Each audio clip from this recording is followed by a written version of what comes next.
Get on camera, say something. Last night and night before, there was 3 women walking down the street that way.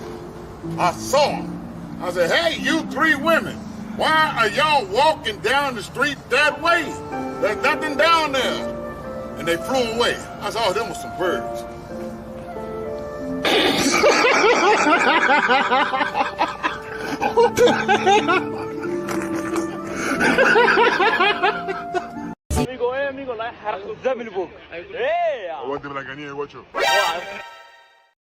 If Cthulhu can be summoned by humans who are so far beneath it, why can't humans be summoned by ants? The answer is they should be. Well, if a bunch of ants formed a circle in my house, I'd certainly notice. Try to figure out where they'd all come from and possibly wreak destruction there. That's why knowing and correctly pronouncing the true name is so important to the ritual. Imagine how impossible it would be to not go take a look if the circle of ants started chanting your name. And they're like, you can't leave because we drew a line made of tiny crystals, now you have to do us a favor. And you're like, well, let's just see where this goes. Yup, you got me. What's the favor? And usually the favor is like, kill this one ant for us, or give me a pile of sugar. And you're like, okay. And you do, because why not? It isn't hard for you, and boy is this going to be a fucking story to tell, these fucking ants chanting your name and wanting a spoonful of sugar or whatever. And sometimes you get asked for things you can't really do. One of them, she's like, I love this ant, but she won't pay any attention to me. Make me important to her. And you're like, how? So you just kill every ant in the colony except the 2 of them. Ta-da! Problem solved. And the first ant is like, horrified whisper, what have I done? This is the best explanation for higher powers I've ever really heard. You realize you've stolen Jabba's personal sloop collection? You took our Slurpo! And Jabba needs his Slurpo! And then you go to Jabba's palace? Jabba the Slurpo. Jabba the Slurpo hut. If you steal the Slurpo, then we will give you 14 Slurpos.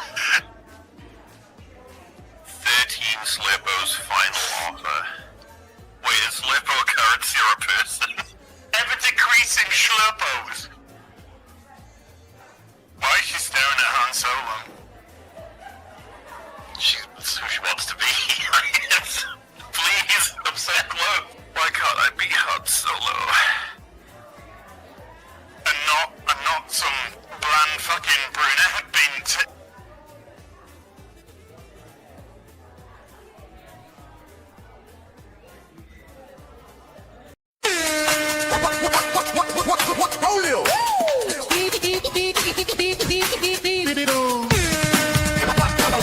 Plastic fire!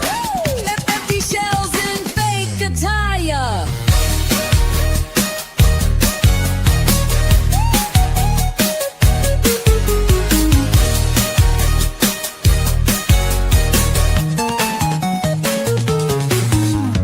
Copy tactics, fake ambition, match the style but lose the vision. Bullet storms with zero aim, selling skins, not changing the game. Every map feels mass-produced, every kill just streamer juice. It's a playlist, not a fight. Plastic war dressed up in light.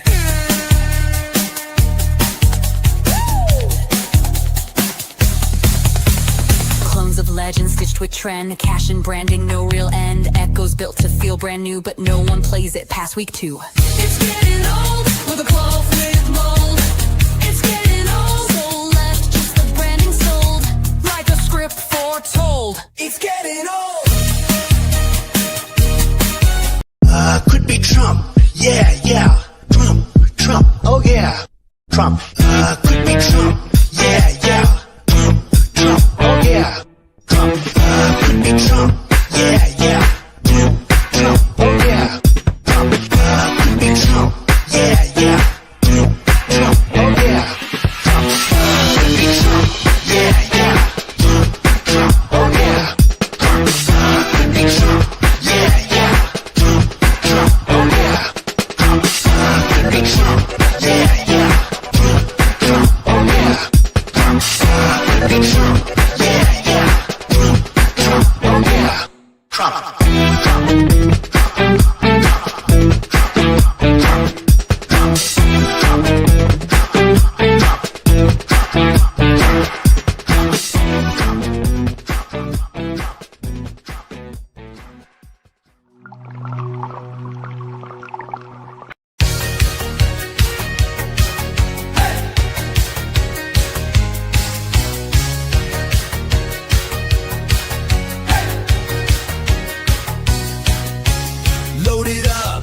fake it loud.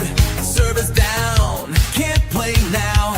Ubisoft, selling dreams, but games ain't what they seem. Riding fast, bought my pass. Thought this game was built to last. Now it's gone, lights are red. Big for nothing, game is dead. Fake control, empty goal. Taking cash is all they know. Online lies, in disguise. Play forever, that's a lie. They said yours forever, but they shut it down. Money's all they're after. Now I see the crown. Cash, cash, cash, give me your cash tonight. Free to play and then they take your right. Crash, crash, crash, Ubisoft lost their fight. Players gone racing into the night. Cash, cash, cash, give me your cash tonight. Victim saviors fading out of sight. Trash, trash, trash, that's their final delight. Taking gold and running from the light.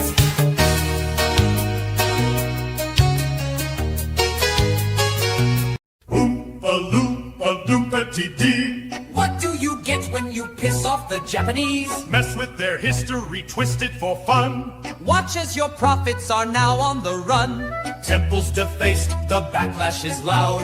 Even the prime minister's part of the crowd. Stockholders panic, they scream and they wail. Ubisoft sinking, abandon the sail. Oompa-loompa-doompa-dee-dong. Say your goodbyes cause your company's gone. If you are wise, you won't play this game. Or Japan will ban your Business are name. swarming, the damage is great. Ubisoft begging, but now it's too late. Paris is frantic, Montreal too. Lawsuits are flying, investors will sue. Panic is spreading, no one is spared. Tokyo's empty, the office is bare. Oompa-loompa-doompa-dee-dong. What made you think this would not go all wrong? If you are wise, you won't take the piss. Or your stocks go down like this. Ubisoft dreams turn into despair. Job listings vanish into thin air. Nothing to sell and nothing to buy. Too bad you offended the samurai. Oompa-loompa-doompa-dee-dee. Next time be careful with history. You might have been saved with a little more thought. Now look at the mess you've wrought. I was not very steeped in the comics. I didn't read any comics or do any research. I wasn't familiar with comics. I wasn't familiar with the movies. We didn't lean into a whole lot of the history of the comic books. Yeah, candidly, we were not enormous comic fans. I wasn't super into superhero comics when I was a kid. I read a lot of like indie press stuff. First thing I was told is don't read the comics. Really? As a creator, they put you in a bubble. They don't let you talk about any of the other projects, right? You know, they're up for anything. We ultimately decided to redefine it for the series and thought that it worked better for the story that we're trying to tell. Did you ever read you've never read the comic? When the DVD comes out, I'm going to read a Thor comic book and just see where we went wrong. Let's get some corn in the chat for Addi. Let's go. Get some corn. Don't wanna be a Netflix idiot. Dollar store wigs and streaming media. Dude, you can hear the sound of hysteria. The subliminal mindfuck Castlevania. Hey, Addi, got that fake anime glow. Calling Dante Daddy on a WE show. Thought you could flex with your edgelord brand, but you filmed that Power Ranger stuff in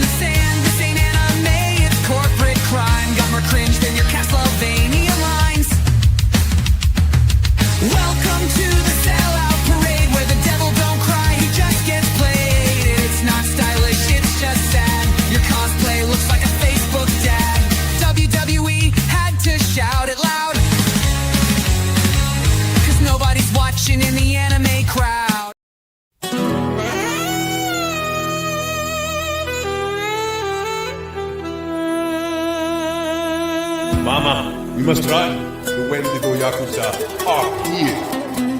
We'll be okay. We're not alone. Where did we park the van? Cider took it to deliver those flowers. You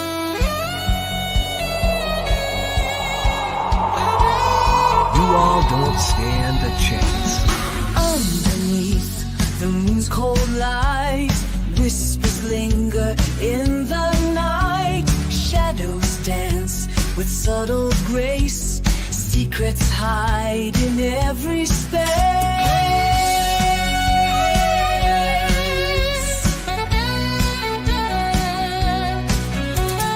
Velvet skies and sapphire dreams. Cities pulse, electric beams. Lonely hearts in shadowed bars. Fading tales beneath the stars.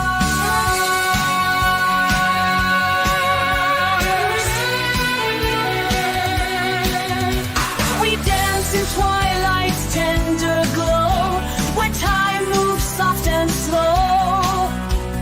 Eyes meet in a silent song, in the night where we belong.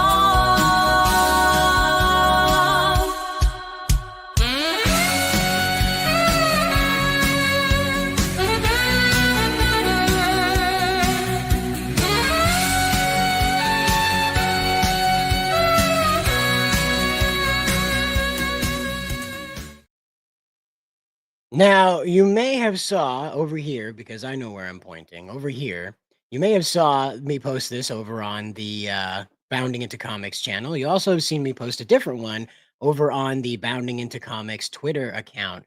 I think I'm going to make a isekai intro in the Ghibli style, like you see the Night Movers, where I accidentally get isekai'd into being the Prime Minister of Japan, and the cast of 01 join me in running this fictional country like the Justice League Yakuza cartoon.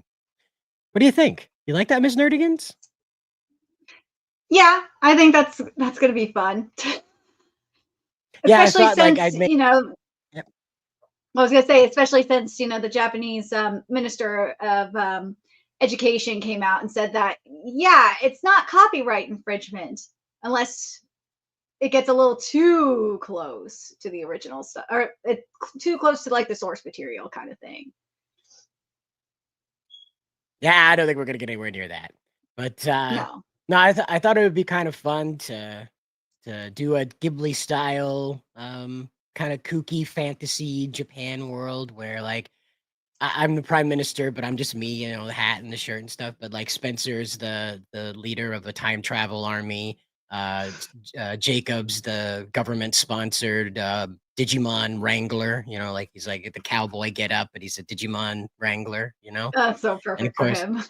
And then you're like the queen of the Nikojin Yakuza, And, that sounds fun. Yeah, right? So it's like all that kind of whole thing, yeah. Yeah. So that whole thing in there, had to of course, knock over something.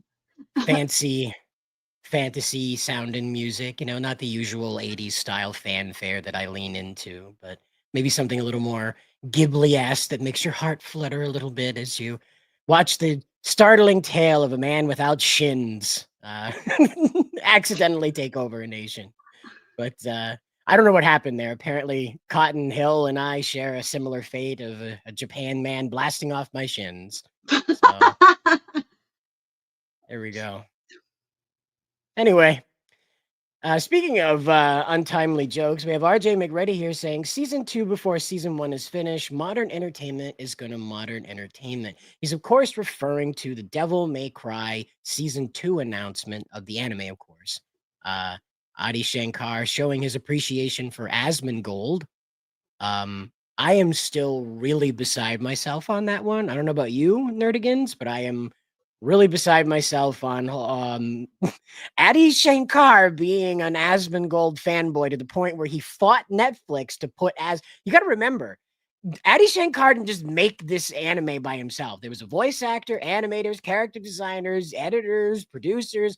Everybody else had to be like, I'm okay with having Asmongold in this multi-million. They were not going to do that. They were not going to do that. And what's scary is, I'm sorry, Addi, I know you follow me, but it's kind of scary that you're saying you're going to take over properties. It just is like, what? He's talking about adapting Sonic and Metal Gear Solid was the other one. And I'm just like, oh God, no, no, no, no, no. Stay away from that. That's a new insult. May Addi Shankar adapt your favorite franchise. Or take over your favorite franchise, as he said. He said it was to take over. I was just like, I understand saying adapting, but take over? Like, no, come on. You don't piss people off like that. We have Ravul Arvita here, member of the channel, by the way. Feel free to check out the join the channel button down below and become a member of the channel if you like. See if there's a price there that fits your budget, if you feel like it. And saying hail to everybody here. Ravul, hail to you too. Welcome aboard. We have Leslie Tarkin here saying hail to all you lovely people. Well, welcome aboard. Happy to have you. We have Sakura Mita here saying, with wisdom, courage, let's mix it all up. Cure custard, ready to serve. I think that's for pre-cure. Oh, okay. All right. I'm sorry. I don't know a damn thing about Pretty Cure other than what it looks like. That's all. Ravul Arvita, though, he's reminding us that Marathon looks like a Concord clone. R.I.P. Bungie. You're absolutely right about that one. I think it looks better than Concord, to be honest, because Marathon has a little bit more color than. I would say too. It just doesn't look like it's an acid trip went wrong. It just kind of feels like cyberpunk, the budget cyberpunk. Like, this is cyberpunk, your introduction to cyberpunk. It's not Marathon. If you know anything about the previous games, we do have Michael Cooney here saying Jedi Wild Style in the house. It's a neat avatar you got there. Escape from New York. Nice choice. Nice choice. We do have Kenneth Renz Domingo here saying, hey, everyone, how are you? Well, we're still alive. How about you? And by the way, remember, next time we play this, we should put corn emojis in the chat. That'll for Addi. Get some corn for Addi. Just send him out to the cornfield. We got Richard here showing up. He says, yo, shame I'm going to have to miss half the show. It sounds like it's going to be a juicy one. Yeah, we've got a lot to talk about this evening. A lot of interesting things to go over, of course. But one of the things that has been burning up the internet, I'm not sure really how to define it, is daytime television stars going to space. We have the leader of the Gooner Gates, the Gooner Gatette, if you will, Melanie Mack, insisting that space isn't real. And when you look at this video and see how these women are acting, you kind of have to ask yourself, maybe. 1, 2, 3, take up space! They did the feminist chant in space. Yeah. They said, take up space. Ladies, you're in the infinite void. Tamir's in space. I don't know what that is. Okay, let's line up there. It sounds like somebody's just beating the shit out of a wind chime. It's like somebody's got a stick and it just like all their dangly shit. By the way, they let them wear all this dangly shit as they rocketed them at several hundred miles an hour straight up into the sky in a That was rocket. so stupid. Okay, it's like, what could go wrong with all your earrings in? All your rings and your little plastic clippity on nails, your glue on nails. What could go wrong? These certainly won't become projectiles that could pierce the hull. No. This one's about to cry. Like, I brought a flower. I found a flower in the parking lot and I brought it to space. I'm so earthy. Is Katy Perry there? Flynn, I got you, Flynn. What the fuck? They just, this is so what bizarre. happened? Did they stop at a flea market and they're like, I'll just take that guy's table to space with me. Let's go. Gotcha. Proud of you, Flynn. What? It's just okay. So now we're like kidifying the stuffed animals. Not even the animals anymore. Like the purse puppy isn't your baby. The literal stuffed animal is your baby. Are you proud of your stuffed animal because it didn't throw up while going to space? I don't. Well, maybe it's because it didn't blow up in space. Oh, the moon. You guys, I will have to tell you, look at the moon. That's amazing. Wow, look at the blue. Listen to this. Dingly dangly, dingly dangly, dingly dangly, dingly dangly. It's like a 70s PSA about doing crack. Oh my God. Oh my God. Wow. Oh my. Aha. Oh my goddess. Aha. Tresemme. Ooh la la. Our pink moon. Okay. Come on. Come on. It's so come cringy. on. It's not a Disney movie. Ugh. See, this is what gets me is like you send all these people into space, they understand that they're role models. What do? They hang upside down. I mean, when you want to hang upside down? No. No, I'm going up there for scientific purposes or to walk on a colony. I'm not going up there to be like, I spent 5 minutes in space jerking off. Time to go home. I don't want to do that. It kind of feels like I would tell somebody who said, you want to go to space and jerk off? I'd be like, nah, not really. I'd like to go up there and explore. I'm not really interested in just hitting the atmosphere, high-fiving God and coming back. It's not really cool. I'm all set, you know? I don't know. I'm just not one of those people that has to do it, I guess. I'm not Shatner. Now it's time to check out that one. Oh my gosh. Somebody was like, I thought she was holding up a Blockbuster member card.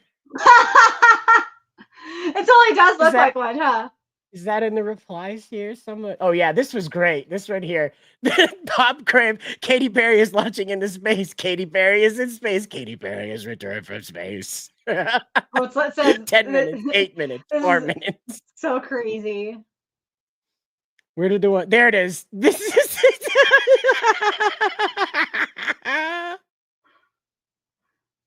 I mean, it's free advertising. Yeah. Then there was the oh yeah, this one's hilarious where like somebody cut it out and made it look like a green screen. It's funny. But like there was another one that was there was the Gail Kane like action figure set. It was hilarious. Yeah. Oh my gosh. Our pink moon. Okay. Now it's time to check out that one. Oh my gosh. Oh my gosh. So much. Wait, did they take that up there thinking that was the Ukraine flag? Oh my God, did they? I don't know. Like it's blue and yellow. It says Bahamas on it. I have to hope they can read, but you never know with these types. And there's a butterfly covered in satanic messaging. Isn't that lovely? Oh my gosh. Bang! Oh my God! What? No, those are two things that are not supposed to happen back to back inside of a spaceship. It's very bad when you hear a bang and someone goes, "Oh my God!" We do. This is why the rest of the world hates us. Okay, that's why they fight us about tariffs. We could all have zero tariffs, but because Katy Perry went to space and came back in 10 minutes. That's why they fight us, you understand? That's why China won't do free trade. Oh, man, it's just crazy. It's just absolutely crazy what we've got to deal with. But, oh, hey, returner from a long time ago. Welcome aboard, Eccentric Banana. Welcome back. We thought you were dead. I was thinking to myself the other day, like, man, I hope they gave him a good burial, you know? Golden casket. P. Diddy showing up. The other P. Diddy. You're better than that. You're better than that. But I've got myself in trouble here. We do have some interesting stuff, though, to talk about regarding how the Japanese are viewing our cuteness filter here in the West. The reason why there is little cute culture among Western women is discussed as Japan's lookism is abnormal, and there is a different kind of oppression against cute in the West. And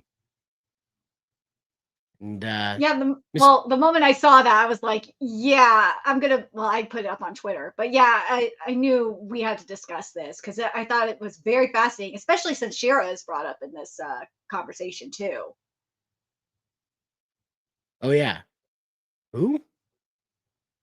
Shira. It's a joke. Yeah. Okay.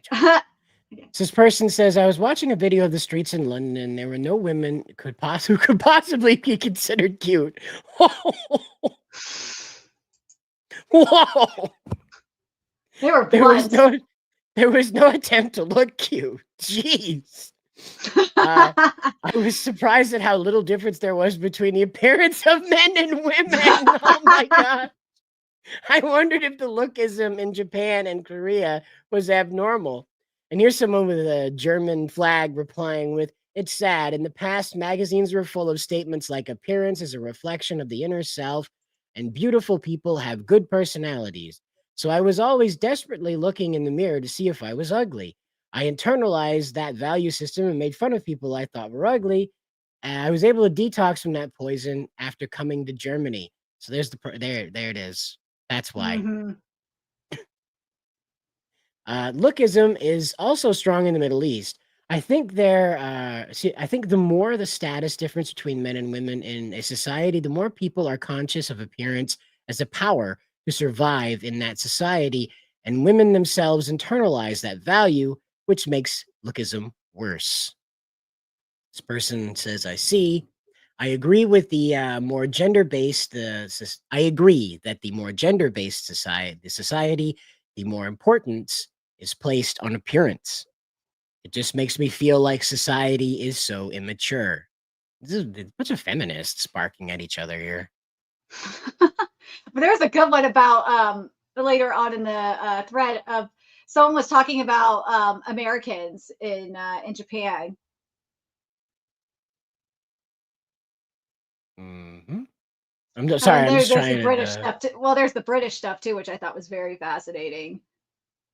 This person talking about their cousin? Yeah, yeah. It says here, my cousin is British, but in Britain there is a lot of pressure for adult women to conform to certain styles of clothing, and if they wear cute clothes like pink, they are called tacky. I can't remember the exact word, so it might be a different word. So they can't wear them. When she came to visit Japan, she happily bought cute frilly clothes and wore them. Oh, here's She-Ra. Yeah. Speaking of anime about girls fighting, there was She-Ra in 1985, but it was a spin-off of the macho supernatural battle anime. Ooh, ever heard He-Man called a supernatural battle anime? But wow, I never heard of that either. Wow, that kind of changes the whole spirit of it now. Supernatural battle anime. Wow. Masters of the Universe, and it was a work that said girls can fight like macho men too. So it seems that American girls found it somehow different. So, well, boys I did guess, it too, because boys liked She-Ra as well.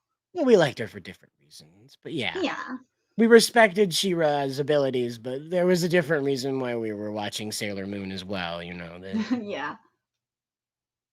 But yeah, this person says cute costumes are also a point, at least in California. Girls stop wearing skirts all at once when they reach an age of teenagers, and in high school, they start wearing makeup, getting tattoos, and piercings. I live in California. Like, at least back in the 2000s, girls, this is like the early 2000s, mid 2000s, girls were still wearing skirts. I think it just depends on what area of California you're at, because I think SoCal is like that too, especially in the valley. The girls are still wearing skirts, but tattoos you can't even get until you're 18. So piercings I can definitely believe, but tattoos, unless they're sneaking around doing it, which does happen, it's rare. I don't know, man. It's pretty crazy out there. Yeah. RJ McReady says this is RJ McReady says this is why I'm glad I'm in America while it still exists. Yeah, well, you know, we've got a chance. We got a chance here. Maybe we'll get the gals that aren't so afraid of wearing pink, and they might jump back into wearing their frilly stuff again. Like I haven't. Do you remember when Austin Powers had those lace cuffs? Yep. There, they looked like a pirate. You know. Yep. And it would be nice if ladies wore that if they, when they're not librarians. Like that's not required librarian wear, ladies. Just so you know, you guys can just wear that frilly stuff out and about. That's fine. A lot of, as it's described here, a lot of ladies don't wear skirts, but I'm not so sure that's so much of a fashion choice as it is a safety choice. And it's not so much that they have so much a reason to be afraid, but when you start barreling at these women all the time that men are rape monsters, that 1 in 4 women will be raped when walking across a campus, and all this other jazz, you start displaying that men can't control themselves and teach your boys not to rape and all this stuff. So skirts, obviously, they're a little more ease of access than pants.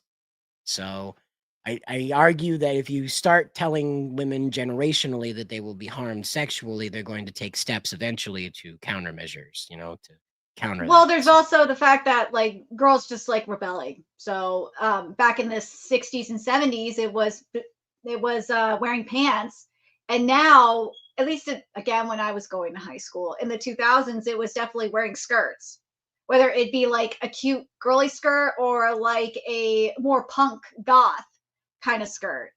It really just depends, especially also in the area you're at too. Because if you're like, say, in the ghetto, then yeah, wearing a skirt probably isn't the best idea. And again, I mean, like a lot of people imagine that they live in a ghetto, even if they're in a gated community. I mean, look at how Pearl Grabby Don Lemon is, and he practically has armed guards outside of his bathroom. Yeah. So, even got ugly old reboot She-Ra over here. Yeah. Or He-Ra, as we were calling him back in the day. Because whatever. It's just so heartbreaking to look at that. It's almost like Steven Universe set in and said, "No, we can fix this," and ruined it for everybody. Tried. Yeah. Some people look at foreign cultures and say things like, "In the West, girls aren't forced to wear cute fashion. Everyone is free and confident." But the reality is that if you try to wear cute fashion, you'll be thoroughly ridiculed and bullied by the queen bees at the top of the caste system. And you'll be oppressed and unable to survive. Well, I mean, Mean Girls is a documentary. Like, we women straight up hate each other.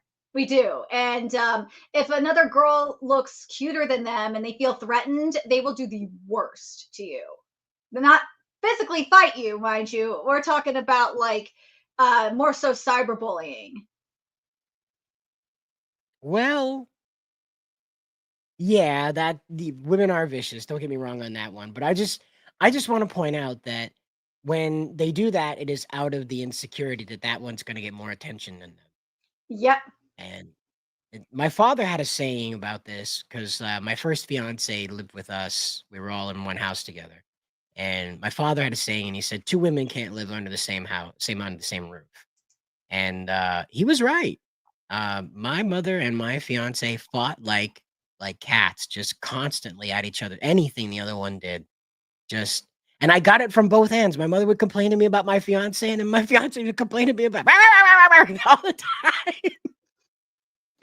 Yeah, you're right. They're vicious. They're absolutely vicious. But see, this is the thing: is that we've got into they're right that they've got into this mentality that the only way you're free, is if you're not appearing feminine. If you appear feminine, you have made yourself submissive and thus an instrument of the patriarchy. Oh God, those feminists that say that, they're just jealous. That's what it is. But something that was in that in that thread as well was this. If you walk around Tokyo, you will see countless white, black, and Asian people trying to be kawaii with gothic Lolita, landmine style cosplay, etc., as if they are making their Japan debut. Where's that one? It's you have to go back. It's a ways down there. But, no, it's up a little bit more, but yeah. Just go up a little bit more. It should be there. Either way. Yeah, but yeah, it should be like up around here. There it is. You walk Yeah. around Tokyo. Yeah. Well, the other thing is that they they're approaching this like Japan is a theme park. We're constantly hearing this from the government, from citizens and stuff like that, that Japan is just some giant Disney world to these people. And so when you see them walking around in these costumes, that they're little Lolita costumes and all this jazz, you're going to end up, of course, seeing these people for what they are. They're just plain old tourists. They're just Yep. people who get activated over anime, get their almonds activated over anime and want to make it their thing because they feel more unique than the next kid for it. And that's what drives it. That's why they're walking around in those stupid costumes. Look at PewDiePie and Marzia. Marzia is a fashion model, and not once, not once have I seen PewDiePie and his lady walking around done up like creeps, done up like weirdos in dumb little anime costumes, making fools of themselves. I have never seen it since they moved to Japan. Never seen it. They have been dressed like normal people. They've not even gone around wearing traditional Japanese attire. They have respected that they are outsiders and remain that way. Felix, who just got back from taking a trip to the USA, and he was remarking how nice it was to be back in Japan. So again, like, it's very simple to just be a person that appreciates what's happening in this country without having to make, like, I don't know, a theme park experience out of a whole nation. It's amazing.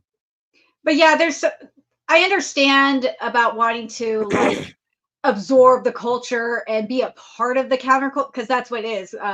Like Lolita culture is counterculture. Like that's understandable. But if you're just doing the most, it's just not going to work. Hey, you know, what are you gonna do though? Because they're like this because of the attention seeking that it kind of like invites, you know? Yeah. And that really, at the end of the day, that's what drives this. That's why these people do these terrible things at these Japanese cultural spaces, why they run around in these costumes, why you got Logan Paul doing his thing, why you've got every idiot in YouTube running around Tokyo in the stupid Mario Karts. I mean, you just had a guy get into an accident where he ended up dying because he ran out in front of regular traffic in that stupid go-kart. And the people who live and work in Tokyo absolutely hate those things.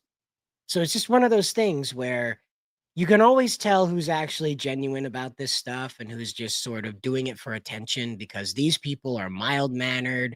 They have a purpose-built life. They're very efficient. And then you throw people like Johnny Somali into the middle of this mess, and they, of course, create great chaos and unrest. But the Japanese, they're not the type to take it out on him. The Koreans, however, they are the type to take it out on him full force with both feet and a baseball bat. So he also got punched the other day. He was just doing his stupid live stream thing, and a guy walked around and punched him so hard, knocked his MAGA hat off him. And I was like, God. finally, you don't deserve that crown, King. Get that off your head. You deserve one of those like Burger King crowns, you know, the one that Sky King wore. Yeah. But speaking of stellar moves here, we do have the Japanese Ministry of Education coming down and explaining probably why Studio Ghibli hasn't come out and said anything about this, officially anyway. Yeah. That it doesn't really matter what this stuff is attempting to replicate. The imitation is not the attempt to how did they put it? How did they write it here? They said similarities in style alone do not constitute copyright infringement. You are not attempting to market and sell a Studio Ghibli movie generated by ChatGPT. You can say that it is in the style of Studio Ghibli. That's perfectly fine, because that's how we market things. You know, Ford and Chevy mention each other in their commercials, you know? So it's fine to do that kind of thing, but you cannot present this as a Studio Ghibli produced piece, right? No. So, Yeah. So when we go making that new intro there, when I go making that new intro and get everybody's voices for it and stuff like that, like we did last time, more anime stuff. Anyway, we get everybody's voices again.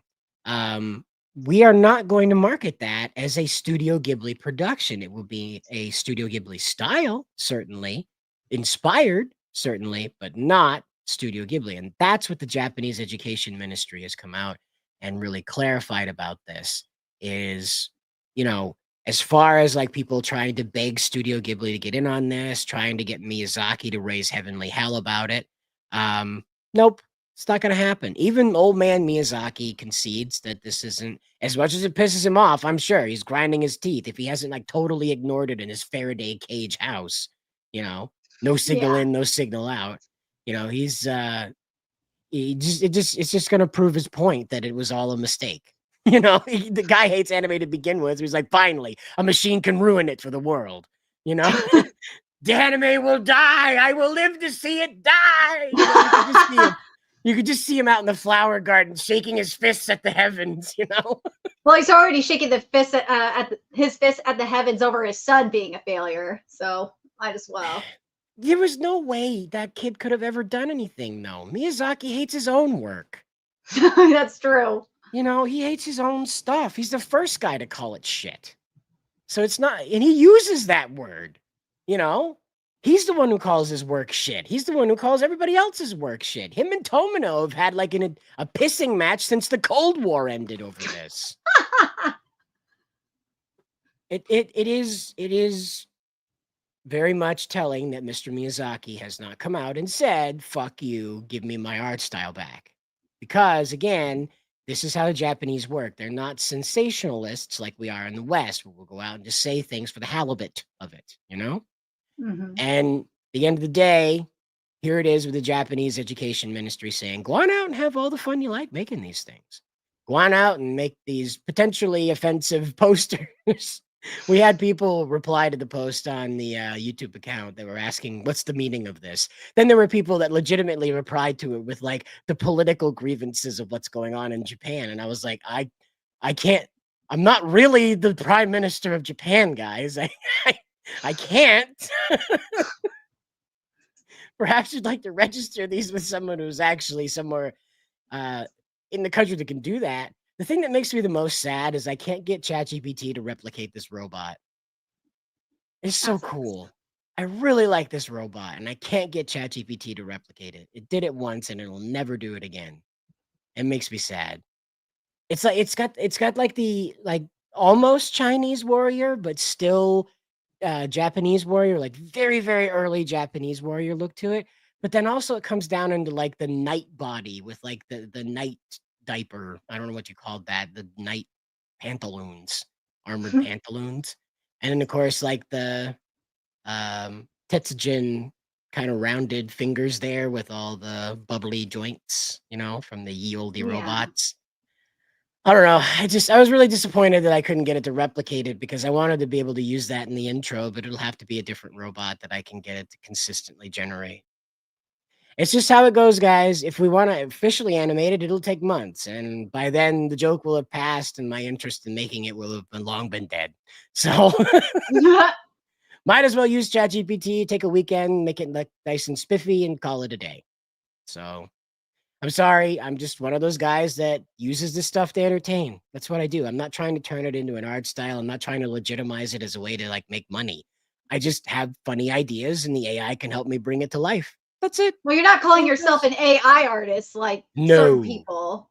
No. That's really pissed people off when, you know, people are calling themselves AI artists. It's like, dude, you're not an artist. You're just putting stuff into the machine and it's making it pop up. The AI does not generate art. It generates images. Okay. Only the human soul can make art. Okay. You can take these AI arts and like add on to them with your own human hand and create art out of them. That's perfectly fine. But I myself, I'm not going to pass any laws about it, but I myself don't consider this stuff art. It is an image that was generated either for a joke, for entertainment, or to hang up in your house. But it's just an image. Like I've seen people say that AI is going to take over the video game industry and the comic industry because it makes it better than modern, the current modern artists. And I'm just like, yeah, AI is already being used in video games. Let's be real. But it's just when you're seeing that we're just gonna have straight up AI and it's gonna be so much better than what we have now. It's like, as fucked up as it is, the situation with Western art is, AI is not going to, I'm sorry, AI is going to still have problems. Definitely.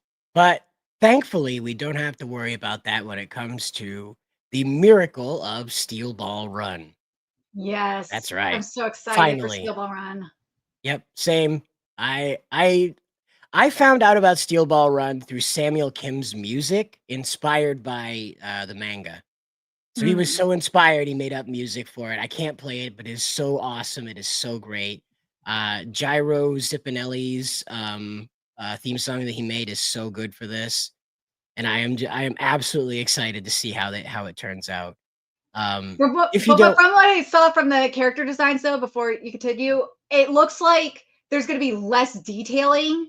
Especially Giuseppe is the one that really got hit with the less detailing, and it doesn't look the best. Like his face looks good for the most part, but like the outfit and even his hair to an extent is a complete letdown. And it's weird because this is David Productions we're talking about animating this. So, well, yeah, I have balls of steel. Balls of steel. But yeah, waiting for AI to replace Western dubbing studios. Yeah, here we go. Fingers crossed. We don't have to worry, well, worry about Crunchyroll said they're Rachel not doing Dolezal. it. Well, Rachel. Crunchyroll said they're not. Yeah, Crunchyroll said they're not doing that. They're not going to do AI dubs. They didn't say anything about AI localizations from what I saw in the Forbes interview with Perini. But God, that man is so full of crap. He is. That's why I'm like, I don't trust him on anything. Well, the other thing is that this right here is a very unique opportunity. JoJo's kind of been out of the circle for a while, and people are kind of hungry for it. The memes invited a whole new audience from when the show originally aired, even with Stone Ocean. So I honestly think this one is probably going to hit harder than they expect it to, also because of the cowboy motif. I don't like cowboys, don't get me wrong, but it's definitely something that is surging back to life here in the USA, the idea of the cowboy. So Well, it'll it's probably also do the well. fact. Well, it's also the fact that it takes place in the U.S. as well. I think it's going to get a lot of Westerners like really excited because a lot of Westerner JoJo fans say that Steel Ball Red is their favorite arc of JoJo. Yeah, it's where we meet Valentine. Yeah, that's where Yes. we meet Valentine, funny Valentine, and he is. People compare Trump to him quite a bit. He's not quite a Trump character. He's a bit more like America's Napoleon, but Yeah.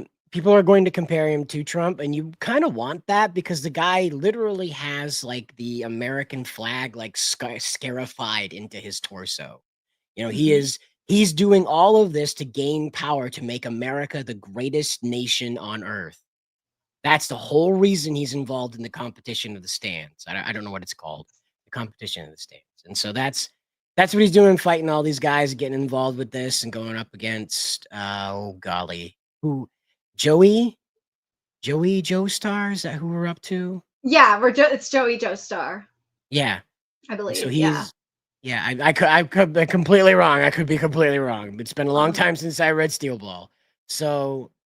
But either way, I'm looking forward to it. I think it's a fun thing. We're going to meet one of the funnest characters, in my opinion, in all of JoJo. And this includes, man, I'm losing names left and right. Funny tongue guy. Anyway, it's because they're all rock stars, and I keep misplacing who's a rock star. Oh, it's Johnny Joestar, by the way. I knew Johnny. Yeah, not Joey. yeah, it's Johnny Joestar. Johnny. Whatever. But anyway, we're going to get this whole story here, and I'm really excited. Honestly, because if you don't know, the main character is paralyzed. Yep. And that is a very, very hard twist on the story. JoJo's full of them. This one really took me by surprise when they were like, yeah, no, he's paralyzed from the waist down, and he's still going to be the hero. I'm wondering how they're going to set up JoJolion in the anime because of the Devil's Palm situation, they're connected. So I'm not Devil's Palm, I'm thinking of the Rock Human situation, Toru. I'm really curious if we're going to see Toru make his anime debut or not to set up for JoJolion, which would be really, really cool. But I don't know how David Productions is going to go about it. Well, I'll have to wait and find out. I'll have to wait and find out. I do want to take us back in time briefly as we're looking at this and, how appreciative we are of animation. Now, back in the day, there was a Ghost in the Shell PlayStation game, 1997, and there was an opening that was directed by Hiroyuki Kitabuko, Kitakubo, excuse me. And he did Blood. And this is with Toshihiro Kawamoto. He did Cowboy Bebop, and he was the animation director. But we're not done. The team featured animators of Toshiyuki Inoue, the perfect animator himself, and Mitsuo Itso from Evangelion. So we're obviously not going to play the audio from this, but I just want you guys to remember this is a PlayStation game from 1997. Look at this. It's stunning. They fit this on a disc. A ye olde disc. Really impressive for the time, huh? Yeah, right. Like the 2002 anime isn't too far away from this. Like it's pretty close to what the 2002 anime looked like. Yep.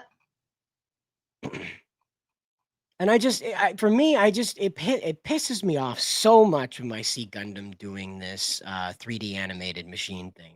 Because I go back and I think about this stuff. I think about, like, they did this for a PS1 game, just a single, not even a franchise. This isn't for like Marvel versus Capcom. This is a one-off Ghost in the Shell game.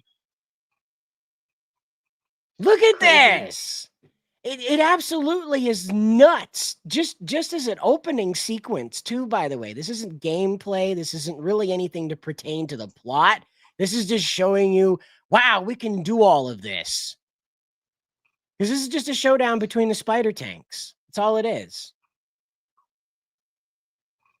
But something I do want to bring this up too is that apparently, in regards to the new Ghost in the Shell anime, that's trying to stay true to the original manga's art style. Apparently, people in Japan aren't happy about it, and the mangaka of Trigun, Night came out and said that, basically called them out and said they were being dumb about it. So this was people with the critiques about the new animation style. Whoa. I didn't know about that part. You didn't see anything. None of you are going to tell YouTube. You understand me? You did not see the Major's Yoo-Hoos. You did not see her lady pocket. Okay? We're not going to tell YouTube that happened because we're all friends here. And we're going to hit the like button because we're all friends here. Right? And share. All right. I like to see that, soldier. I like your attitude. I like your attitude, soldier. But I did not know about that part. I was kind of mystified by the animation. I apparently missed that one when I watched it. Wow. That's, yeah. That's, yeah, exactly. Yeah. It's pretty crazy. It is. Then again, it's a PS1 game. So like 14-year-olds are going to come across that. You know? That is, yeah. Up by. Yeah, exactly. That was something. That was, yeah. I saw everything. I promised to say nothing. I like your attitude. I like your attitude. But like I said, this was just for a PS1 game. Now we get people that are like fuddy-duddy over stuff that we get today because there's so much 3D in it and there's so much just when we get over here in the West, like we got with this Addi Shankar Netflix anime. It was that budget 90s wannabe kind of Marime when they were trying to capture the success of what happened with Teen Titans the first time, not the second one. So everything was getting like this. I remember there was one. I still can't remember the name of it. It was a supernatural show. They were like Ghostbusters or something, but there wasn't the Ghostbusters. No, it was a show on Cartoon Network. And his mom, the main character's mom was like a super scientist, and she worked for some like supernatural. It was like some Scooby-Doo ripoff, but they were secret agents and they didn't have a dog. And I don't remember what it was called, you know. I think the main character's name was Johnny, and it wasn't Johnny Test, but it was like 2 shades off from that whole stupidity thing. But it was done up like that. It was done up like Totally Spies, and Totally Spies was another one in an attempt to try and cash in on that success of that blended style of American cartoons and anime. And that, you know, Megas XLR actually, you know, conducted itself pretty well. To be honest with you, I really hope that Megas XLR one day finds its way into Super Robot Wars. I really do. Yeah, it'd be hilarious to see Coop going up against all those legit mecha pilots, and he's just a guy in his car. You know, I really miss that spirit. By the way, when we were taking Japanese concepts and Americanifying them, but in a sense that we weren't trying to like the Iron Patriot. You know, we weren't trying to like go overboard with the Americification. We just kind of asked ourselves, what would a gamer bro with a gearhead side to him do with a giant robot that landed in his backyard or that landed in his buddy's junkyard? Huh? What would he do with that? Well, of course, he would hook up his car and it would run on a 6-gear transmission off of like a mid-70s Dodge Dart, of course.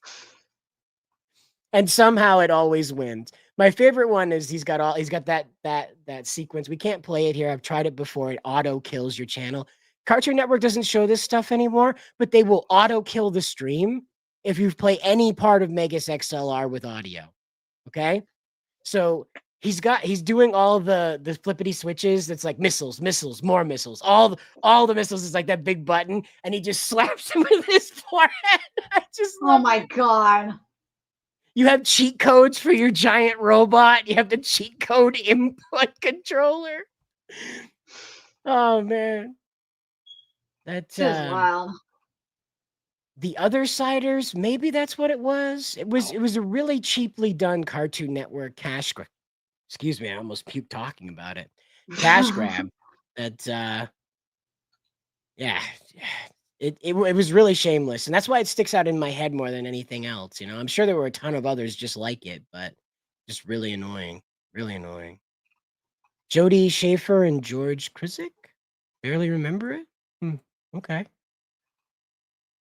Classic Heavy Arms Gundam. Yeah, exactly. Just, you know, Megas XLR's same philosophy. It was just dump all the armaments at once. Surely the enemy can't dodge all the missiles at once.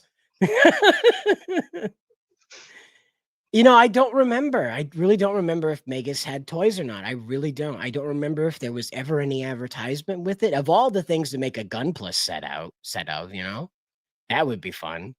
You know, a Gun Plus set of Megas XLR. I'm sure there's somebody on Etsy that can make a really neat statue of Megas with like a light up flaming fist, you know. Yeah, probably. Robot. No, okay. Alpha Omega says there were no toys for it. Well, that's probably part of the reason why it didn't stay on the air very long. So, of all the things not to make toys of, I mean, like the robot squid face guys, they're hilarious. Those are like McDonald's toys villains. Perfect. They even made like little whimpering noises when they were about to die. It was adorable. We do have the 4chan hack to talk about this evening, by the way. Quite a bit to unpack here, so you'll have to forgive me if I am stumbling around where I put the threads and all this other jazz about it. We do have a mega thread on it, right here, and I'm just gonna do the intro on this one. So 4chan, if you don't know, is a website of ne'er-do-wells. Over the years, 4chan has become synonymous with illegal and legal information gathering, presentation, posting. 4chan came into being around 2006. It was one of those websites where anything goes. Back in the early days of like the Wild West of the internet. I wanted to say social media, but it really wasn't a social media. It was an image board. You just posted image things to the image board and with a little bit of text with it. It wasn't until you know, I guess it caught on with the dark web. I'm not really sure where it became a big problem, but the website basically had everything under the sun. When I was on it in 2006 until I was about to probably about 2014. The website was populated by people who would post pictures of dead bodies. They would post pictures of put this up so something to look at. They post pictures of dead bodies, of course, porn, all this stuff. I remember one particular incident. There was a serial killer who was posting Polaroids. So what he would do is he would take a Polaroid of what he was doing to his victim. Then he would use his shitty Nokia phone to take a picture of it. Then he would take that and transfer that over to the computer and post that up onto the internet. So there was like 3 levels of what the fuck to get through to find out where this guy was. And he kept posting. He'd go into anybody's thread and he'd go into anybody's thread and just post himself like stage step by step killing a woman. And it was always in these really rundown hotels with like that wood paneling on the wall that had like the thick black stripe running down it and like weird, I don't know, it looked like, you know, when watermelons kind of dried out, so it's not like red anymore, but it's not pink either. It's like that strange cotton candy color. Yeah, It was I like know all exactly that what you're talking carpet. about. It was like one hotel he was doing it in, but it was never the same room. It's like this guy kept giving him rooms. He's like, we keep finding dead bodies here, man. Take another room. Hopefully you don't find one with a dead body. I don't know where they're coming from. I have no idea what was going on with the people renting this place, but for like a week, that guy was like posting woman after woman after woman. There was nothing you could do. You couldn't stop him, and he knew it, and that's why he kept doing it. There was a time when the owner himself changed everybody's name to David, and that's what inspired my stories. The Maine taxi driver. I'm the Maine taxi guy. When you go hop over onto YouTube there and search Maine taxi guy, and you find all these videos reading green text, that's your boy right here. Maine taxi guy stuff was the stuff I went through with my company, my family's company, taxi service in rural Maine. You run into some weirdos out here, pretty strange stories. I, of course, built them up in the Stephen King way, but one of the key features of David was that he was a coward. Because in 4chan, nobody ever meets up. Nothing ever happens. That's the joke. Nothing ever happens. It's all... Well, they're all animals. Well, exactly. They're all Well, the animals, other... So the thing with David is that he wasn't going to fight evil. He wasn't going to save anybody's life. He wasn't going to go out of his way to protect anybody. If something went wrong, he was the first one out the door in the car, gone. Didn't matter if you were with him or not. And that was the kind of character that I created there. Of course, he became a sensation because he was a coward and he kept running into all this supernatural stuff. 4chan ate it up because they believe everything under the sun. So there's people that legitimately believe somewhere out there in the world that underneath Mount Katahdin, there is a supermassive spaceship that has a portal to hell in it, and it's leaking demons into the Maine wilderness. Somewhere out there, somebody believes that. I'll give you an even better one. I wrote a story about a little boy with autism that David, the driver, was transporting back and forth to a 7-story tall building in Bangor, Maine. Now, you wait, that'll make sense in a minute. So he's transporting this child to a 7-story building in Bangor, Maine, okay? And so what happens is David, the driver, is not filled in on why this is happening. This kid's going here. He has to escort this kid up to a classroom on the 7th floor. And this classroom isn't even a classroom David can see. He comes to a lobbyway at the top of an elevator, gets out, open lobbyway. There's a single door. And on the other side of that door, there's a person wearing a red polo shirt and black pants, but no shoes. All of the staff members that can be seen down a long hallway, they don't wear shoes either. And they're all wearing red polos, black shoes. And the guy running the school, all the kids call him Daddy. Oh my God. One day, Franklin gets struck in the eye with a wiffle ball bat and needs surgery, okay? And everybody freaks out about it. And when he comes back from the surgery, he says, angels are trapped in the sun, and Jesus will return to free them. And from that point on, David is no longer allowed to transport little Franklin anymore. Now, what happened is that the 4chan autists went out onto the internet and found a real deal cult that believes that there will be a special child born to crack open the sun and release the angels that were imprisoned there at some point during the conflict between heaven and hell. Here's the other crazy thing. Okay? They've tied it to Verizon. So I didn't know this, but the only 7-story building in Bangor, Maine is the Verizon building. Oh my God. And I wasn't thinking at the time, but what do Verizon employees wear for their uniforms? Red polo shirts and black pants. So now there's a whole fleet of 4chan autists out there that believe Verizon is trying to build the autistic Christ to crack open the sun and bring about angelic doomsday on the earth. Oh, Jesus Christ. Dude, that's But they found a wild. website that actually says that's their goal. They're just not affiliated with Verizon. That's the thing that blew my mind. There's an actual cult out there trying to do this. So now 4chan legitimately believes that Verizon is trying to take over the world with an autistic antichrist. Oh my god. Oh my god! Like, wait, wasn't 4chan? You found the story about the kid's parents who got divorced because of Digimon, or because of Angela Anaconda? Excuse me, at the Digimon movie. Yeah. We talked about that one. Yeah. Yeah. That's crazy. Yeah, well, again, I was on it when I was 16 years old, and I saw really a lot of crazy stuff on 4chan, and it influenced some of my stories when I was writing the Maine taxi driver stuff. Spencer's here. What up? Yay! We're talking, we talking about? 4chan hack, and I 4chan was hack. explaining the Maine taxi driver history. Like of the movie? No, I'm the main taxi driver. I'm the guy that wrote those stories on X. 4chan.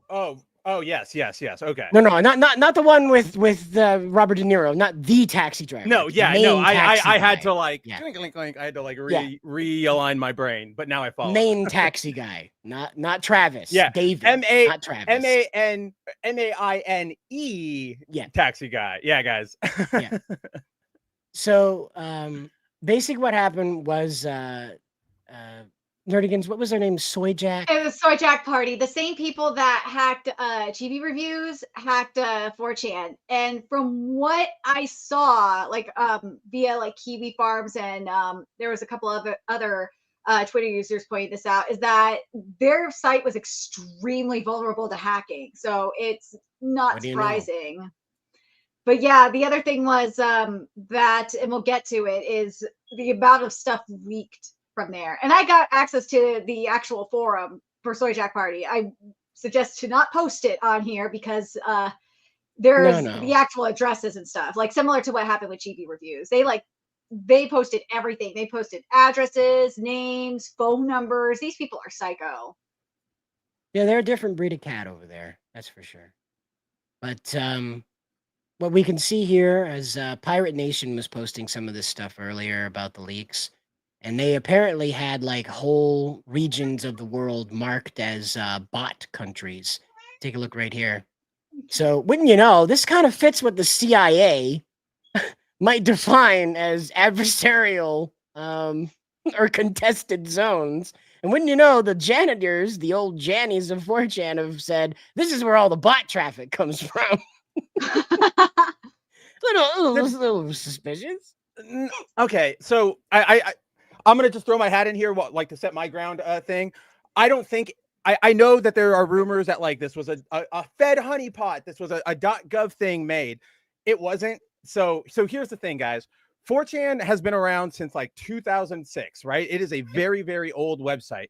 The reason it was open to vulnerabilities like this is because they had not updated their script. They were still running off of a like 2010 update. So they had flaws, they had open ports. It was complete. It's not what you want to do. This is basically why everybody tells you update your stuff when it comes through. Now, as somebody who used 4chan for a long time, I was on 4chan from probably like 2007 to 2017, like right after the election when it got really, really stupid. So 4chan has longer than I did. That's where I like cut my teeth. I was on V all the time. I read so many comic books over on Co. I got a bunch of my music taste from Mew. I got into Toku because of M. So I was on that site all the time. So the thing is, it's big, it's anonymous, anybody can post anything there. The reason these were marked as this is where bot traffic comes from is because it is where bot traffic comes from. If you're on the site, you'll start seeing spam links to whatever porn site, whatever, download this here. And it does come from these IP addresses because just in the general scheme of thing, it's easy to VPN into one of those places or just create accounts over there. So like the Jannies, how do I put this? Yes, obviously the government was, there were agents and all of this stuff on 4chan, but in no more of an insidious way than they are on Facebook, Twitter, which is bad. Don't get me wrong. I'm just saying it's not any worse. So what you're seeing, what really is happening is it's the people doing it, like the janitors are doing it for free, and they're just trying to, oh, we want to clean this up, and instead of trying to like put in filters for certain links or whatever, they just went, okay, we're just gonna blanket this, whatever. I'm like, I don't want to deal with this. Yeah, poor Greenland. So many bots from Greenland. So many bots from Greenland, and we won't leave them the fuck alone. It's a tough time to be a Greenlander. I can't wait till they're independent. It's gonna be great. Maybe the bots will stop when they're independent. Wouldn't that be a twist? The bots stop when they become an independent country. Those Danish VPNers won't be able to hijack the righteous Greenlanders' identity. These heinous Danes. But it's always the Danes. But we did get a guy that broke this down a little bit more in detail here through the Kiwi Farms. Dope, whoop. Yeah, there's some special words there. This is what I meant to click on. Sorry, I saw the red font and I was like, "That's it." Nope, that's what I was looking for. Yeah, no, whatever. Yeah. Nope, that's full of magic words there. that was an oopsie daisy. In Harry Potter, you definitely die when you say those words. But that's a spell. Soyjack Party came over and, of course, took over and did their sort of yeehaw, we won sort of thing. What we need to understand is that Soyjack Party is probably made up by disgruntled ex-4chaners as well, who were looking for an opportunity to do this and just finally got their way back around it, as Spencer explained.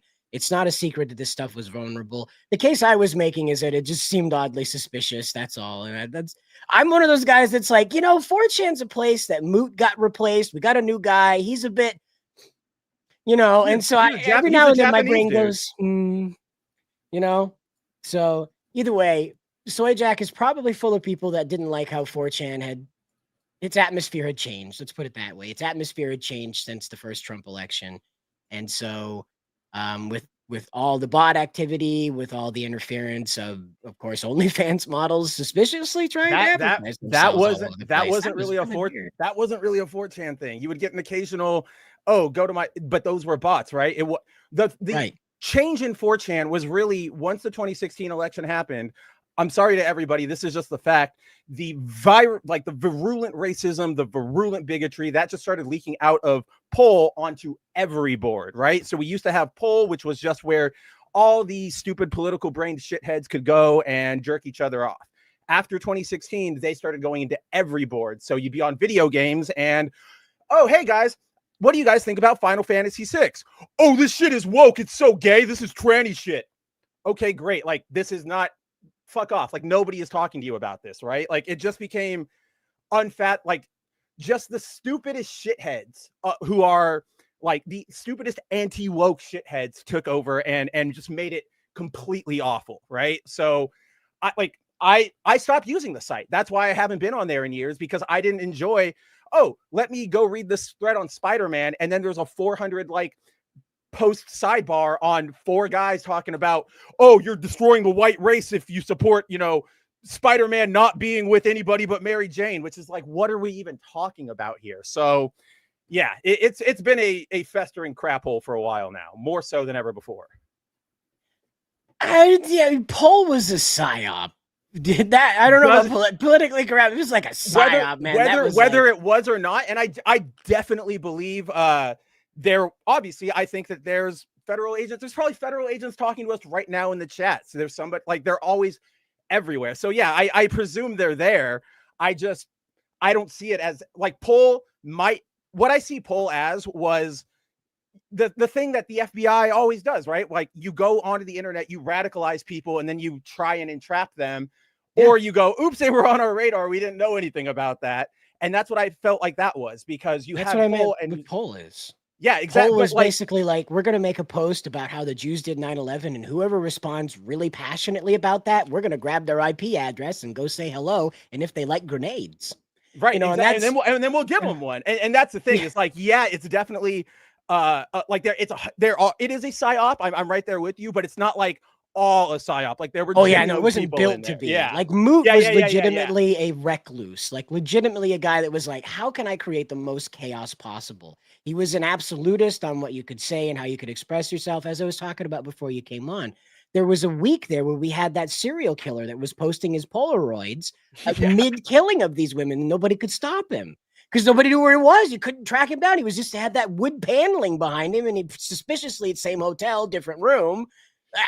Same thing. I it's an remember incident. I remember the thread, and I remember everybody being like, there's no EXIF data on this. There's no reverse image search. What's happening? And he would just drop into every thread. Like you're talking about the politics, like every thread, that guy would just show up and like, I'm killing her. You could stop me anytime. It's like, I'm 14.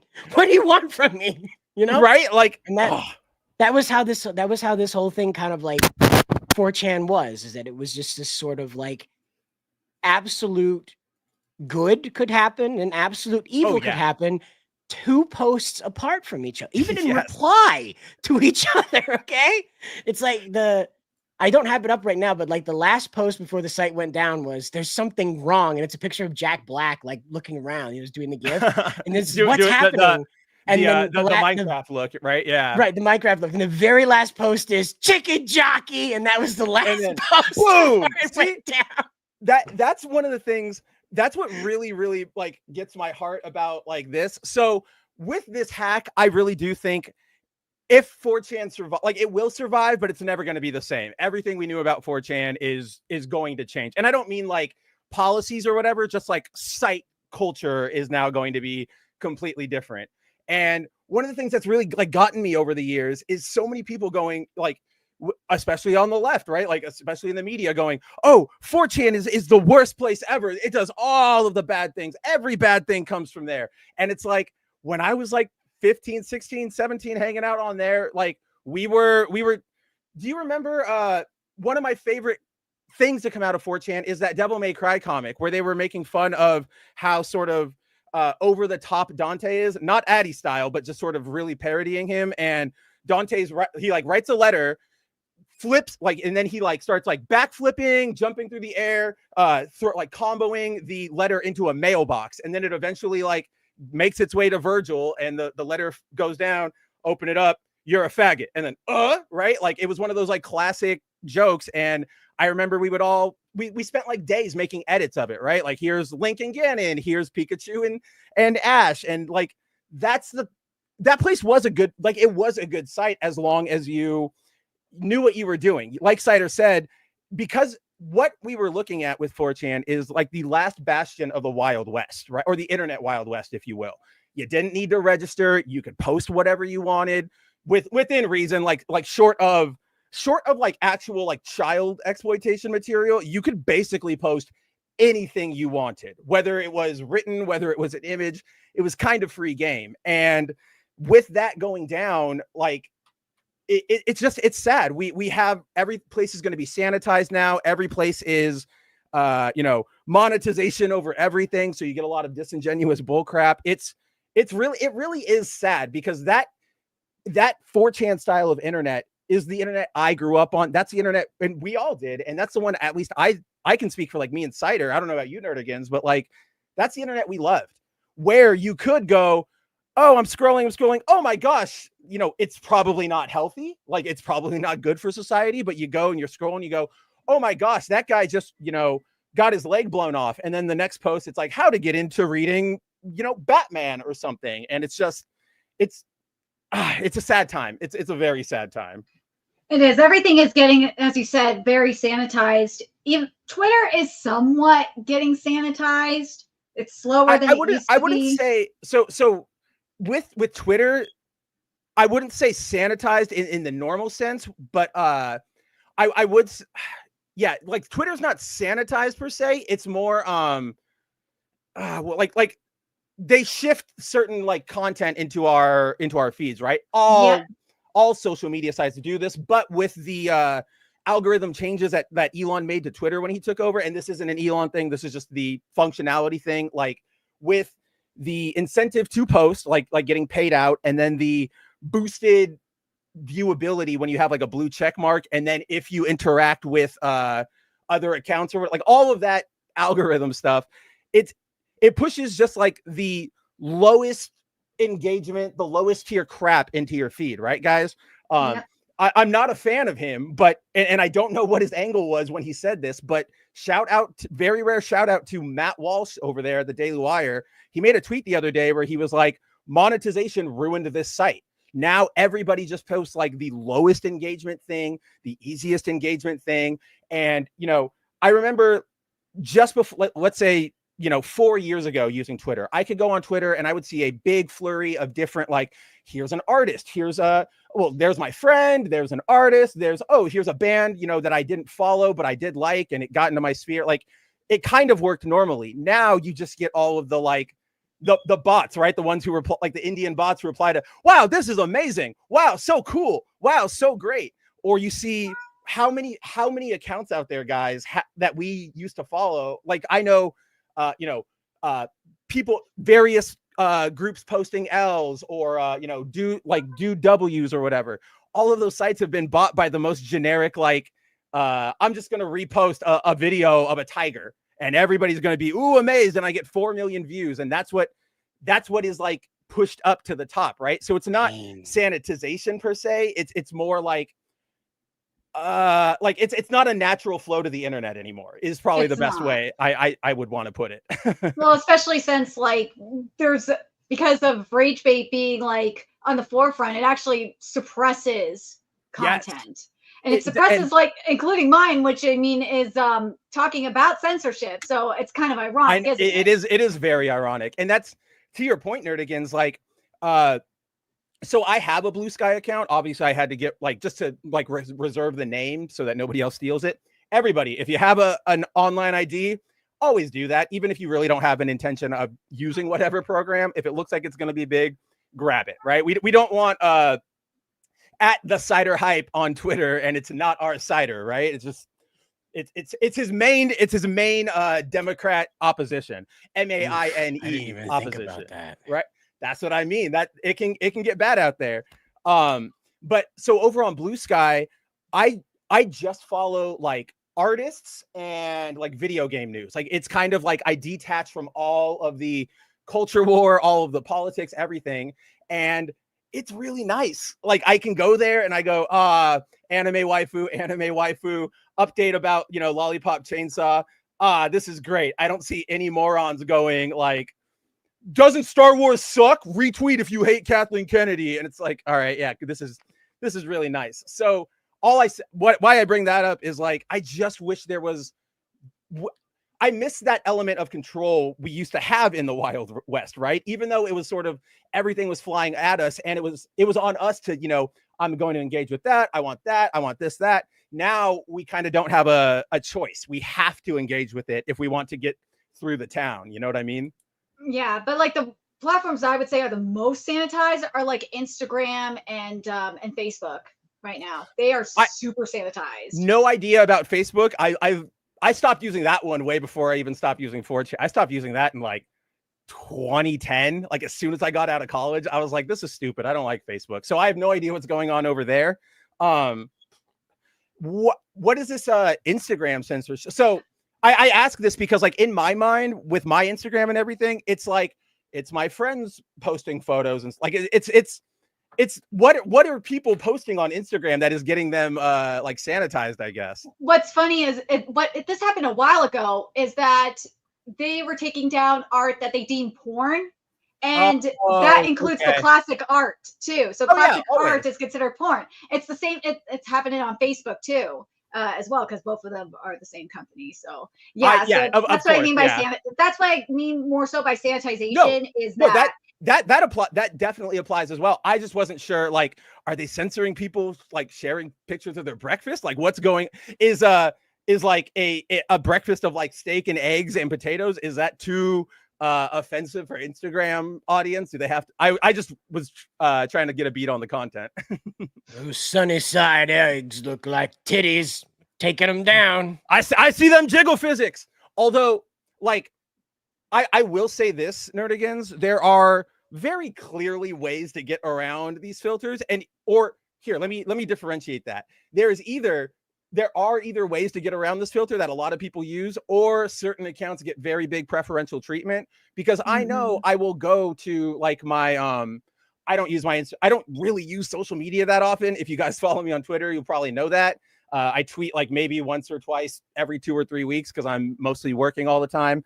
But if I go on Instagram, they have a tab that's it's called Explore. Every website has it, right? It's just like kind of like the For You tab on Twitter or X or whatever you want to call it. And that tab, and yes, guys, of course it's influenced by what I've been viewing. And I'm not gonna lie, if I'm on Instagram and I see a hot chick come through my feed, I'm gonna look at it for a second. I'm a guy. But I click on Explore, and yeah, there's like Instagram fashion models, but then some of them are like just pretty much just like OnlyFans advertisements. And that's not like what I engage, because I'm like, dude, that's not what I come to this platform for, right? No. So that yeah, I can see that. So, or no, not that I can see that. Clearly there's ways to get around it. It's just people like us, right? Like people like Cider, who's always calling things out, or people like you, who both of you, all three of us are always calling things out and aren't really playing into the engagement narrative. We always get the short end of the stick on this, right? Like it's always, we will always get dinged. Our accounts will always get banned. We'll always get shadow banned or something removed, no matter what. But the biggest accounts out there, whether it's a political big account or like a thirst big account, they will always get exceptions. And it's one of the most annoying things of all time. It's showing enough cleavage. That's what I'm saying, Cider. If we really wanted this channel to grow, I need you to get in a crop top and some Daisy Dukes. You need to play Yasuke Simulator on your butt. That's what I'm trying to say. But there's a oh shoot, what was I gonna say? I had like a turn of phrase I wanted to share, and now I totally don't even remember what I was gonna say. No, don't be sorry. That's my own stupid brain. Didn't mean to throw you off that. I was just thinking to myself, like, yep, that's why the views are down. I'm not showing enough cleavage. Well, it's like you have a fantasy, and then somebody starts realizing in front of you, your brain just shuts down. No, but what I was saying is it's sort of, there's a phrase I really like, or like a saying or idiom, if you will, where if the punishment for a crime is only a fine, that crime only exists for like the lower classes, like us, right? And that's sort of what you're seeing here. And you know, look in reality, if a bazillionaire crashes his car into somebody and ends up killing them, they pay that fine or whatever, and they probably won't get jail time. But if you or I did that, we're going straight to, I don't even know, Turbo jail. Turbo jail. What's the biggest one in America right now? Like not the El Salvadoran one, but like no, that's the one in Chicago. That's like is that 18 stories tall, isn't it? It's like I genuinely have no. I'm genuinely asking. I have no idea. I think that's the one, because that's where Obama wanted to bring all the terrorists to try him, and people were freaking out. Oh really? Oh okay. Yeah. I remember. Or not. Oh really? I remember that. The oh really is oh really. That's the location, because I remember all that. Didn't realize that was the one. So okay, I follow that. I believe it. What kind of quality of woman are we dealing with here, where you want to see Cider and Daisy Dukes? My goodness, Leslie's right. Keep the clothes on. You're right. I don't drink tequila. If there's an audience, we exist for you guys. I don't know about that one, but on the realm of things we don't know about, we do have the brand new leaks about the PS6 that are making their way around. I actually haven't seen these. What? I haven't either. Six? Yeah. Well, right. Okay, we'll get into it, but yeah, take us away, Cider. Well, it's not a lot of huge information, obviously. Yeah, I'm sure there's not. Just let us know. Let us know what you got. As we know, well, I'm trying to set it up. So one of the things is that we will be introduced to a Sony PlayStation console that will be portable. Okay, we are looking at a attempt at this is from leaker Kepler L2, by the way, and they say that the PS6 will most likely be a portable console. This is my artist's rendition of what this will look like, and so this is not official art. I want it so bad. Company. And so, as you can see, it's just a Switch with a folding screen. And I was like, that's pretty much what Sony can do right now to make the Switch different. Well, that's So- what I was Well, gonna it's the say, Cider. DS It's like, actually. Well, I was gonna Or say go it's ahead. like No, the yeah, go DS ahead. face.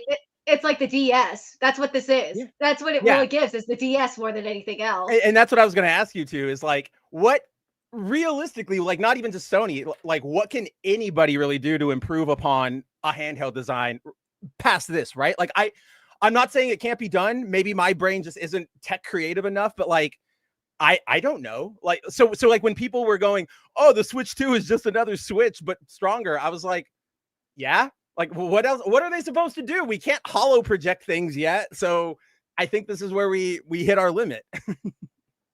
Yeah, and that's why I kind of like why I went with this is because not only this, but also the Nintendo Switch apparently is going to have this capability or some similar capability to this with the screen effects, where you're going to have some type of augmented reality ability with the screen, where you're interacting with it and your touch sensors are controlling like an artist space, I guess. You have an augmented reality space where you're drawing in this 3D space with it.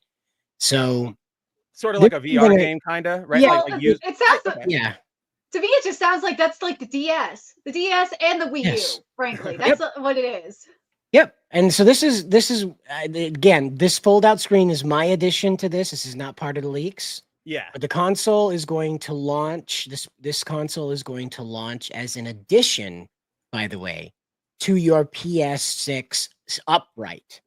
So you will have a PS6 upright that hangs out while you have a PS6 portable that is its companion. So that's the essentially, well, yeah, yes, it is. In fact, the Wii U. And so that's it's kind of like that time that DC was like, what can kill Superman? And they pulled the Hulk out of their ass and painted him gray. Oh, And yeah. And that's what happened. Is that how do we defeat the Switch?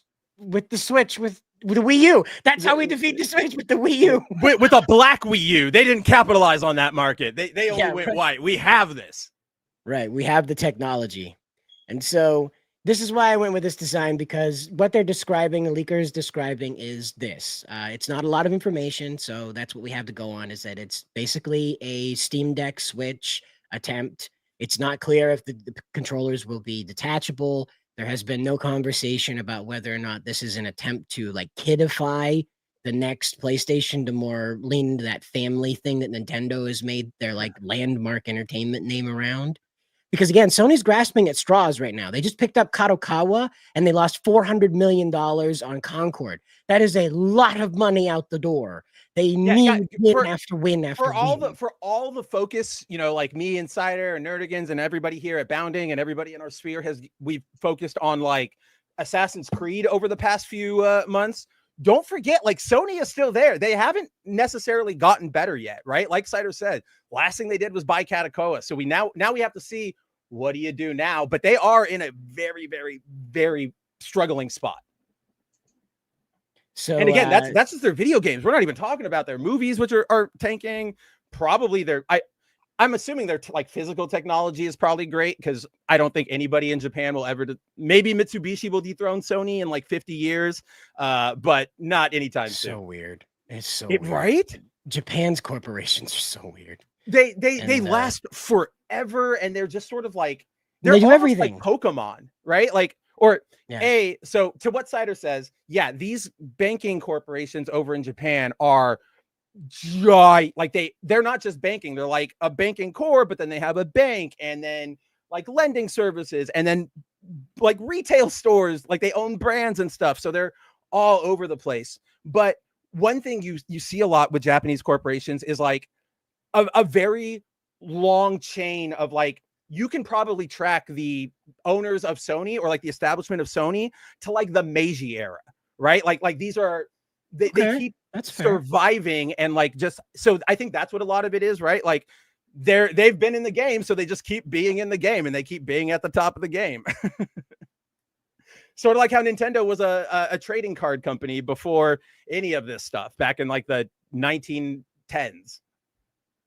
And so what we're leading about this is what we're learning right now is that the situation is that your portable one leaker, this is kind of the final note from the leaker, is that it will be less powerful. The portable one will be less powerful than the PS5. Okay. So your stand-up one will have the horsepower, and your portable one will have your PS4 power, apparently, or boosted maybe PS4 Pro power. So I somewhere in that realm, guess, yeah. you know, again, this is my rendition, so obviously they're not going to be making games that go like this, that look like a tablet game, obviously. It's just my rendition to kind of show you guys the folding screen without it looking completely ridiculous, like a Subway sandwich, you know, Well, opened up, that's you know? so that's what I was telling you when you shared it with me earlier. I don't know how many of you guys have seen it out there. Well, let me restart that. I'm getting ahead of myself. I really miss this era of technology, or like this aesthetic of technology, the foldable, the like, let's make everything compact. Let's sort of, you know, not hide everything, but make it stealthy, if you will, right? Like, you guys all remember when we were kids, back when it was like, oh, hold on, I got to answer my phone. We were watching some future thing, and it would just like slide up or whatever, right? Like that's the kind of cool stuff, instead of just having my, like, yeah, okay, touchscreen is cool, but I'd rather this thing like be in a little pocket, and I go, oh, hold on, I got to call Nerdigans, and I like, and bump. Japan does this a lot still. I know you know this, Cider, because they still have like cell phone competition over there because of those companies we were just talking about. So they have like sliding phones, spiral. They're really cool. But we have phones like this, even in America. Samsung does a lot of them. I don't know if any of you guys have ever interacted with any of them at like a phone store. They're really cool. Like, I don't have one. I play with them at the phone store when I got to go get help or whatever. They're really cool. They're really vibrant. It's really, if you're like a 90s, early 2000s kid, like the three of us are, especially the three of us who always talk about the aesthetics and everything, there will be a primal, like lizard brain activation of like, ooh, this is so cool. The problem is we still have creases. Like you can't perfectly get rid of the crease. And once that goes, I can't wait, because everything is going to be cooler. Sorry about that. I didn't mean to cut you off. No, you're good, man. I cut you off. So here's the situation. These are current. You can pick them up on the store shelves of Japanese cell phone companies. These are real deal today Japanese cell phones. You'll notice they're not all black rectangles in various shades of silver and white. You know? Or even in the general same like shape. Like, some of them, they have like there's like a good quarter-inch of space underneath the like flip canister or whatever, and some of them go all the way down. Like, this was the future I wanted. This one down. No, it's not showing. Come on, how do I get it? Is my cursor over the top of this? There it is. So this one over here, this line right here, I remember this one that came out a few years ago. So what happens is this a flip phone? So you flip this up, right? But then you flip the screen back around. Okay. So when you get the like phone open down, and then you spin it. Right. So you can control the touch screen part when it's in your pocket. And when you want to make a do situation with your phone, right? With your call, that's so cool. You open it, flip it around, then you got the touch screen up top to send information through. It's not cluttered up with your dial pad. Right, you got all that space up there to send information through your call. Okay. The other kicker about it is that the camera is on the full back side of the phone where the battery part would be, because the battery's up in the flippity part. Oh, really? Yep. So they moved it. They flipped the phone and flipped the phone, flipping the phone. Oh, I see. Like, I want that so bad. That's why I loved it, because it was like origami to answer a phone call. I love it. You know, it's crazy. Like, the first thing I thought of, like when you mentioned the flip part, I was like, oh my god, the sidekick is coming back. I wanted a sidekick so bad, Nerdigans. Me too. Like, I lost. That's probably the one thing I remember from being a kid, where it's like, I want that. I'm never going to get it. And it always felt like that was going to be the peak of society were sidekicks. Yeah. It was the sidekick and the BlackBerry that people thought were like the peaks of society.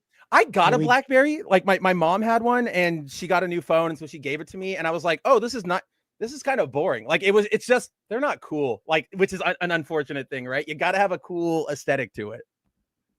So we do have a $3.33 super chat from Richard here saying, thanks for the heads up, asking those in about it. Yeah, well, we weren't the ones who delivered this one. We were just picking it up off the internet, but we're glad to talk about it because, you know, absolutely. The PlayStation is, it's a cultural landmark around the world, but here in the USA, the PlayStation and Xbox have sort of been like Ford and Chevy, Pepsi and Coke, big football team versus other big football team this year. It has been very tribal. And so to see the PlayStation like break off from its like death spiral with the Xbox and to try and like kick Nintendo in the nuts, that's kind of fun, you know? Like I'm entertained to see if they'll go through with this, get your stand-up-y thing and your portable-y thing all as a single package. That would be an interesting thing. So I think that would actually be super.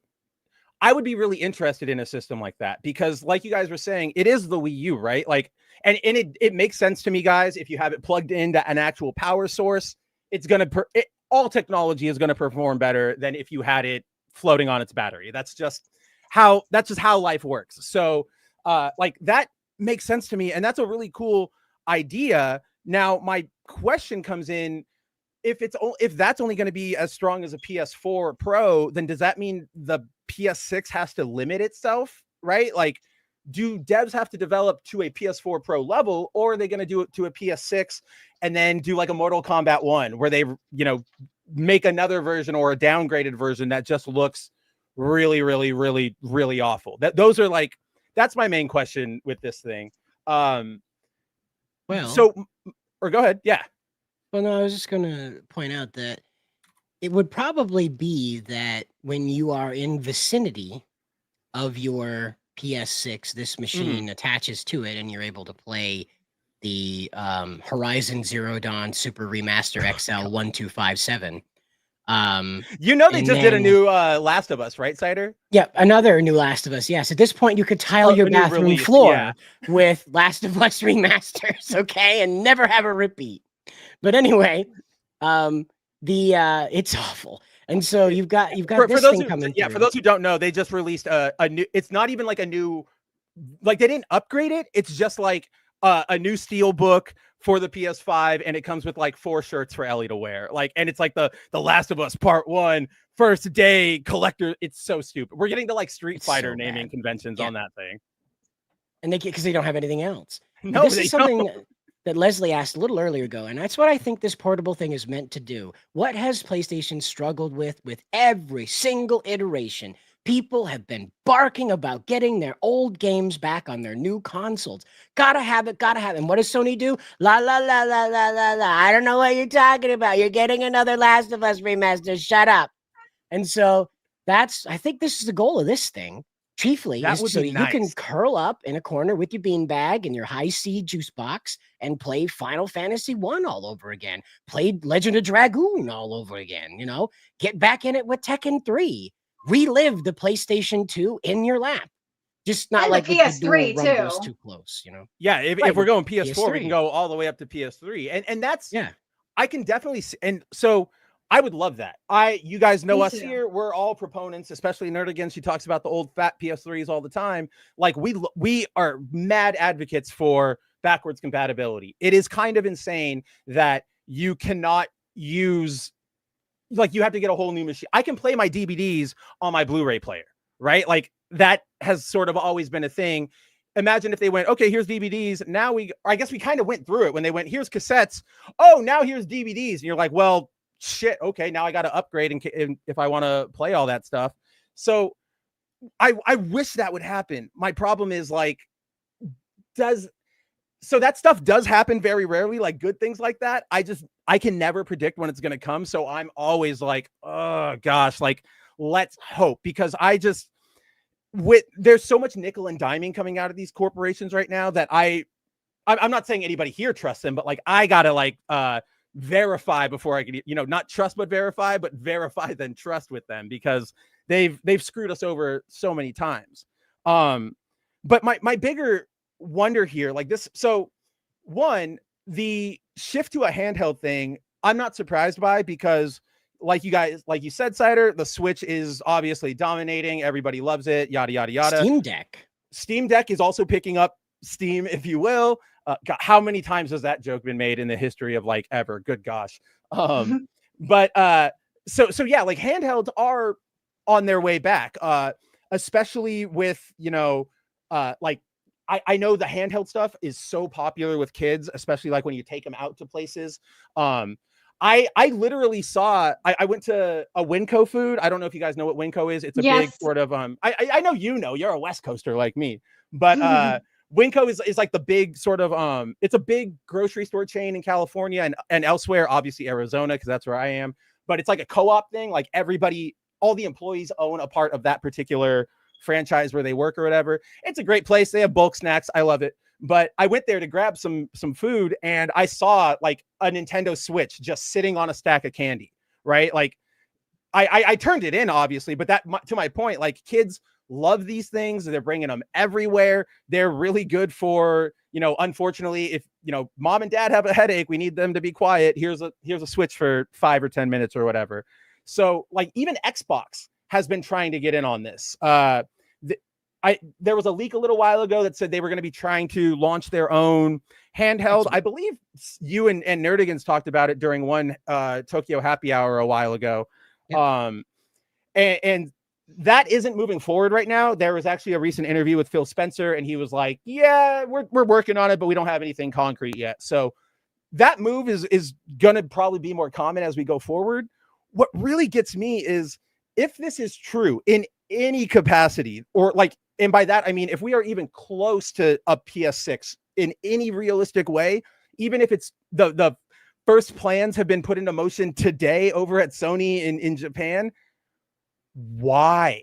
Like that, there is nothing. The PS5 has nothing, right? Like this was not a generation. You have maybe like 3 games off the top of my head that I can think of that were exclusive that made it there even be a reason to buy a PS5. And what is it? It's like Astrobot, Returnal, and something else not popular. Final that Fantasy. I'm clearly... Well, there's Final Fantasy as well that was exclusive for the PS5. Well, it was for a little bit, but it's not anymore, which is what I'm saying. Like right now, there's only like 3 games or so that are locked on the PS5. And to that point, Stellar Blade too, before I forget, but before it launches. No, Stellar Blade's coming to PC, so that one's not locked there either.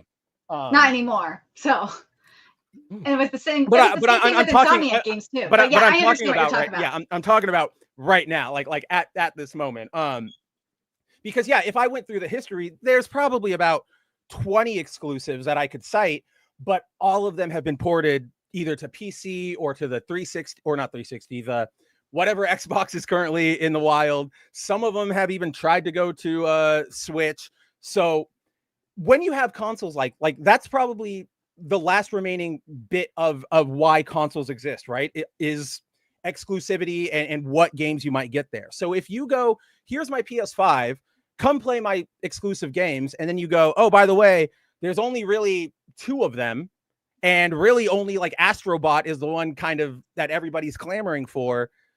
There's no reason to go buy your PS5, especially when I could go get a moderate PC for about the same price and have full backwards compatibility with not just PlayStation or Xbox, but Nintendo consoles, the PC library. I can stream, I can do all of this stuff. So if they're going, it's PS6 time, I'm going, PS5 has no games. Like where are the games? Did you do anything with that? And then we this is actually who was talking about this. I wrote an article about it. Sean Layden, the former president of Sony Sony Interactive Entertainment America, so the American branch of PlayStation. He was giving he was just like on a podcast recently talking about the industry, and he was like, look, if in my opinion, if the industry wants to grow and it wants to keep, succeeding and pulling in new players and new devs, there needs to be a change, because when it comes to hardware, any upgrade we get nowadays, you're not going to know what it is. The turn of phrase he used is only the dog can hear it, right? Like it's so very, very, very minimal that is it really worth the $400, $500 you're shelling out? And that's not just consoles. Like, so as you guys all might know, if you are longtime watchers, I recently had to rebuild my rig because my old one kind of exploded on itself. And while looking at, GPUs and CPUs and all that stuff, there is, for NVIDIA, one of their high-end ones is called the the part number is the 9800X 3D, and that's their top of the line, and it's got so much power, and it's got so much, capability and rendering and all of this stuff. But if you go like $400 less, you can go to the 7800X 3D, which is just it's only the only difference is like 1% in processing power. And that's sort of right. Like, so why wouldn't I go for the 400 one over that one? And that's sort of where we're at with a lot of technology. Think of, I know Cider and I have talked about this a lot. Think about video games, right? When they go, look, realistic graphics, we all go, really? Like, this looks not much better than the last game that came out. Honestly, credit where credit is due. We probably peaked at like what we can do with graphics right now with The Last of Us 2. Not a great game, do not get me wrong, awful in every regards, but you have to admit, like, it's pretty. They did a really good job with the graphics. That was where they were really doing the ray tracing. That was a big deal back then. When that came out, that was a huge selling point that people bought that game for that. I remember they were, because that was one of the first games that like actually could use it. So everybody was excited to like justify their purchases. You know what I mean? Like, oh yeah, of course, ray tracing. I could have always done this. This is what I was always like aiming for. But Timon points out right here, he says you can't buy a PC with the same specs as the PS5. And that's true. Oh, no. But what we were just talking about, though, is that we've got 3 points of articulation, if you will, on this. The problem is that the Japanese companies have come out and said they don't really have faith in these big, long games anymore. Most of the tentpole thought leaders of Japanese video games, like Sakurai rather, and Yoshimata, the guy that used to be the head of Sony before they moved to America. Yoshi. I just know him as Yoshi. Shuhei Yoshida, I think is his name. Yeah, Yoshida. There we go. Yeah, something like that. Yeah. If you guys read Bounding into Comics, he's the PS executive. The picture I always use is him with like the Spider-Man cosplayer. Just your very happy Japanese guy. And so even he's come out and said, like, these big long games, they're not worth it. These games that are just way overdone, they're not worth it because the consumer is not there for that. They're there for the unique experience that Japanese games provide. And so Sakurai talked about this rush to meet the Western demand and how it was the genius of Yoshida that told Yoko Hataro not to try and make an American appealing game and instead try to make something that would appeal to Japan. And then we got Nier Automata that, as far as Yoshida said, revitalized Japanese game making, Japanese game development. So, it can happen that quick here in the West as well. And that's really what I want to stress about this whole conversation is that the PS market is kind of acknowledging here. Well, I wouldn't say the PS market. I'd say the tech developers that are leaking this information are making it known that PlayStation, Sony as a corporation is reevaluating the horsepower war. That's what we can tell for sure by this information, that if they're willing to admit that they're going to put out an underpowered companion device, they are acknowledging that there is a market for people who don't need to have realistic graphics. So that alone is a massive statement, considering for as long as I can remember, since Xbox appeared on the playing field, PlayStation and Sony have been in Godzilla X Kong Empire Unknown, whatever the name of the movie is, just at each other's throat, the whole thing. Well, like, so one thing, it wasn't Shuhei who told Yoko to do it more Japanesey. That was just like his producers. Everything else completely true. But just to clear that, and then oh shoot, what did you say right before that? It's not even so. You keep making this comparison of like Sony and Microsoft as like Godzilla and Kong to the, I don't know, let's say Nintendo's Ultraman, right? Which yes, Nintendo's on that other level. I'm just saying, like, Nintendo's on that other level, sort of not in the competition. Really different. And you're not wrong in the sense that they have been in competition. But the reason I like pause with that comparison is because I don't know if I would say that Microsoft was ever on like a Kong level, right? Like, it's more almost like Godzilla versus Zilla, if you will. Like, that's a really good approximation. The Western Godzilla. And I only say that, guys, because on its face, the other month, Phil Spencer came out and he was like, yeah, Xbox, we've been third in the console game ever since we came out. Ever since first Xbox, we have been in third place every generation.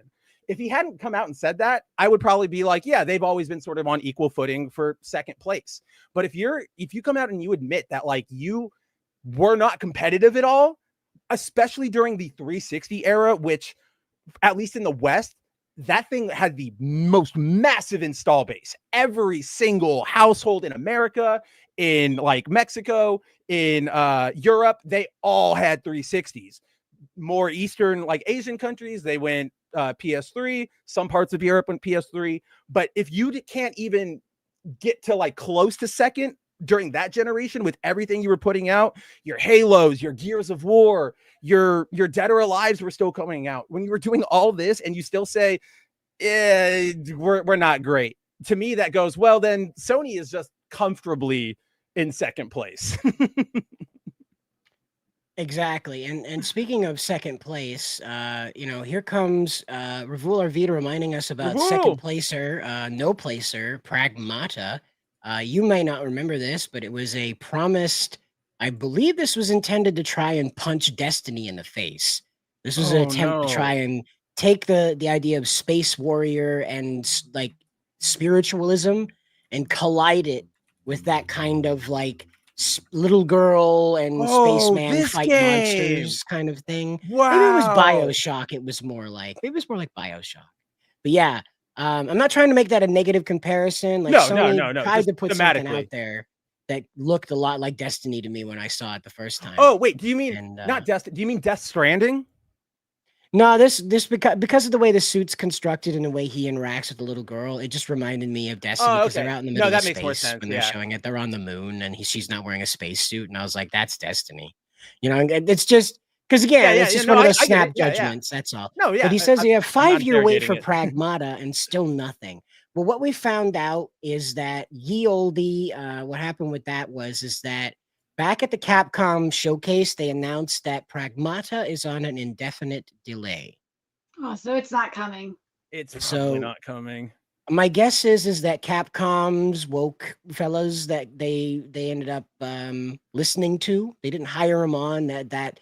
I don't think they were consultators, but they made an announcement that they were going to be leaning more into DEI and leaning more into the Western structure of idea construction, something like that. And this was Capcom was going woke. You remember everybody was raging about Capcom going woke, and I think this is one of the casualties. But to be fair, every announcement nowadays, no matter what it is, will get somebody saying it's woke, it's racist at this point. So I just go, it's mostly grifters doing that. It's mostly grifters saying that stuff too, which is very frustrating. I know. And so I think this was a casualty of that whole shift in Capcom's attitude to a more Western appealing audience. Even though Pragmata had a lot of Western callbacks to it, I think it was more Nier Automata's kind of esoteric analyzation of the Americana spirit. It was borrowing the aesthetic, it was borrowing the feel of it in order to accomplish a more Japanese narrative. And that's why I think it probably fell off, because a lot of these companies, we had Toei come out and admit that no, there's not enough kids in Japan. We got to go get kids somewhere else now in order to keep staying a company. You know, I can't stress how terrifying that is. Like I wake up in the morning and I think to myself, I live in a state that has similar demographics to Japan right now, and their major corporations are running to the four corners of the earth to find children to entertain. There aren't enough children to keep a toy manufacturer alive. No, that's one thing. The news that Toei has to start going out to other countries and start making, stuff for them or working with them. It's bad, and it is going to have a significant effect on all their media. But one thing, and maybe let me bounce this off of both of you. Actually, I haven't faulted Toei in this situation at all. Right? To me, this is literally what can they do if they want to survive? They have to do it, and that's not on them. That's just one of those. That's where the world is, right? It's not even video game or entertainment related. That's the actual culture war, right? Is we are not having enough children all over the place. And so, like, I wanted to bring this up to you because I follow you on Twitter. I see all your Maine posting, and it's very interesting.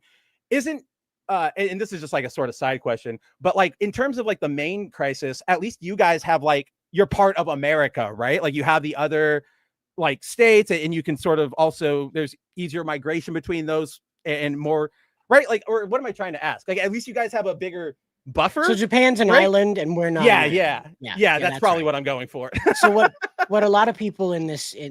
So let me just bring this up, okay? So this is a graphic that I made to try and track my. Yeah, this is the one I was thinking of. Maine people to what I'm talking about here.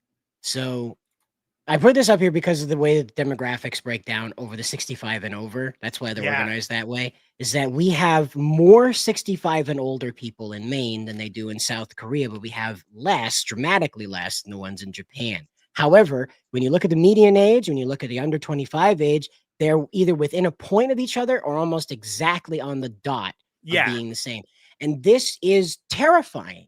Because these are two nations that the world is saying this is a population crisis. These cultures are going to evaporate, and Japan's not going to be Japanese. Korea and Japan, South Korea, South not Korea us, and Japan. No, and so, but there's no alarms going off for Maine, who has identical age demographics, and that's why I study Japan so much and how they're dealing with their economy and how they're like trying to deal with this. And here they are. You know, as we just were showing here they are saying, guess what, guys? We can't keep the doors open on a toy manufacturer, a children's entertainment studio. We can't keep our doors open as a video game manufacturer in our own home nation.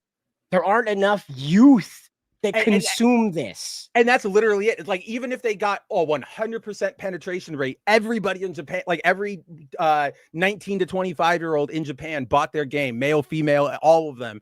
It would still be like a massive critical failure because it just wouldn't be enough. Like that's how bad things are. It's really, really ugh.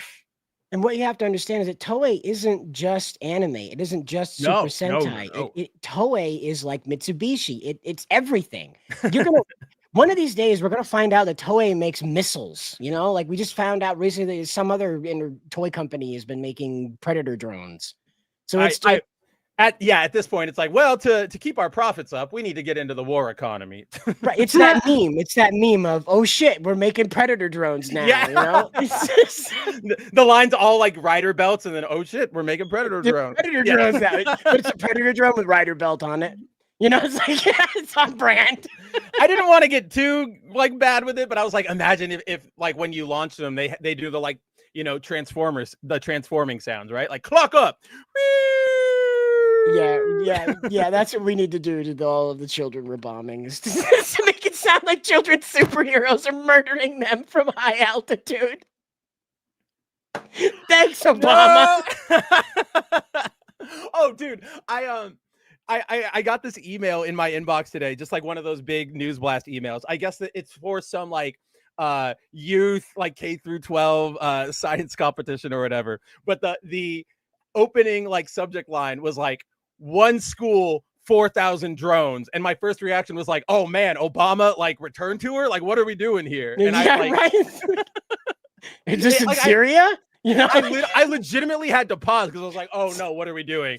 And the very next line, education. The very next line determines if this is a tragedy or a victory. Okay, that's the very next line. Tread lightly. It's like where you look around, like, is this a Reuters report? Is this? Yeah. Is this live leak? No, what am I about to see here? Oh man, yeah. You're like watching that, the video starts autoplaying, you start seeing the drones take off, and whoa, I don't want to see that. You start seeing them like descending on a school, and you're like, yeah, right. But then they set it like, yeah. That's how the kids introduce this project, is they make it look like a Predator drone is like coming to their school, but then they zoom out and it's just a dragon light show, you know. It's like within target locked. Dude, you know. I don't know about you two, but like I hate the fact that like drones are scary. All of this is really true and scary, but those light shows they do with drones, I hate that. I like those. Like I see them all the time, and I'm like, that is so cool. I know that's just me accepting that we're all going to get wiped off the map by these in like 10 years, but King Kong just climbed the Empire State Building. What are we doing here, guys? And he waved. Yeah, he did. the Revul Arvita here, member of the channel, says we once had plenty of exclusive Xbox 360, yeah, whatever, RPG. It's 360 now. That's what it is. It's pretty thick. She's a brick now. 360. But RPGs from Japan and now zero. And this is another casualty that the indie market has taken up as a challenge. I don't know if you have noticed it, but the majority of the simulator games now have switched over to RPG style simulators. Even in Schedule 1, you are RPGing inside of that. You can simulate the construction and making it, but you are making friends, forming bonds, creating deals, testing allies. You're doing all of that. I think there's even a romance in it. So there's a whole thing. There's this whole RPG thing to it. Repo is another one where you have your own RPG elements into this, where your little robots going around collecting all this trash. Sure, you can make up your own adventure inside of it, but it has an RPG element to it, and that you're collecting all of this stuff for prizes at the end.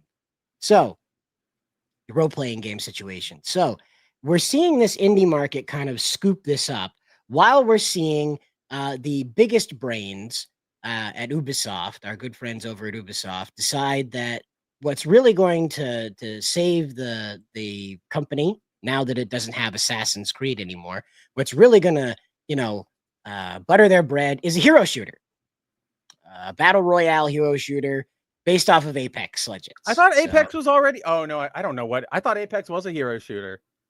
Apex is everything. It's like Marathon. It's another, everything under the sun. Buy a skin, shut up kind of game. Yeah. So this is not a representation of any of these characters. This is just. Right? Oh well, I just, before we get into the hero shooter, I just wanted to close out Revul's statement here, because there actually is a history to this. So what Revul is talking about is way back in like the original Xbox days and the very early 360 days in 2006, 2007, the console was getting a lot of general RPG support from Eastern developers. So that's where we got some sort of unique RPGs like Lost Odyssey or whatever the one, I always forget the name, but it's like the one where you're Chopin or whatever, Eternal Sonata. We got Blue Dragon, the game from Akira Toriyama, like the one where all the kids had like dragon stands, like from JoJo kinda. And there was a Star of Tales of Vesperia before, you forget. Yes, and yes, Vesperia as well. Yeah, so it was getting support back in the day. The problem was around 2008, 2009, that was sort of when the Western market exploded, right? Or let me rephrase that. Not the Western market, but things like Call of Duty, video games as big entertainment started blowing up. They started being more casual. That was around the time that Keiji Inafune, the guy who helped create Mega Man, went to Capcom and was like, hey, if this or not even just to Capcom, he went to the general gaming industry in Japan and said, hey, my advice, if you guys don't start following the West and start doing that stuff, our industry is going to disappear. We are done in 10 years. Unfortunately, everybody said, oh, we should listen to him because look at how well Call of Duty is doing right now. And that's why we got that big influx of very Western influence games, very brown and bloom games. Best example, Resident Evil 6, where all of a sudden we went from over the shoulder tank sort of games to Call of Duty. There are levels in there where you're Chris and you're just like first person shooting it. Then there was like Operation Raccoon City. At that time, that started, that because they started losing their appeal, that market started shifting more and more to Western games, right? Like when BioWare was super big with things like Dragon Age or KOTOR and all that. And Microsoft said, we don't really have a big install base in Japan because that industry has started sort of shifting more over here, but they're not buying our games. So forget it.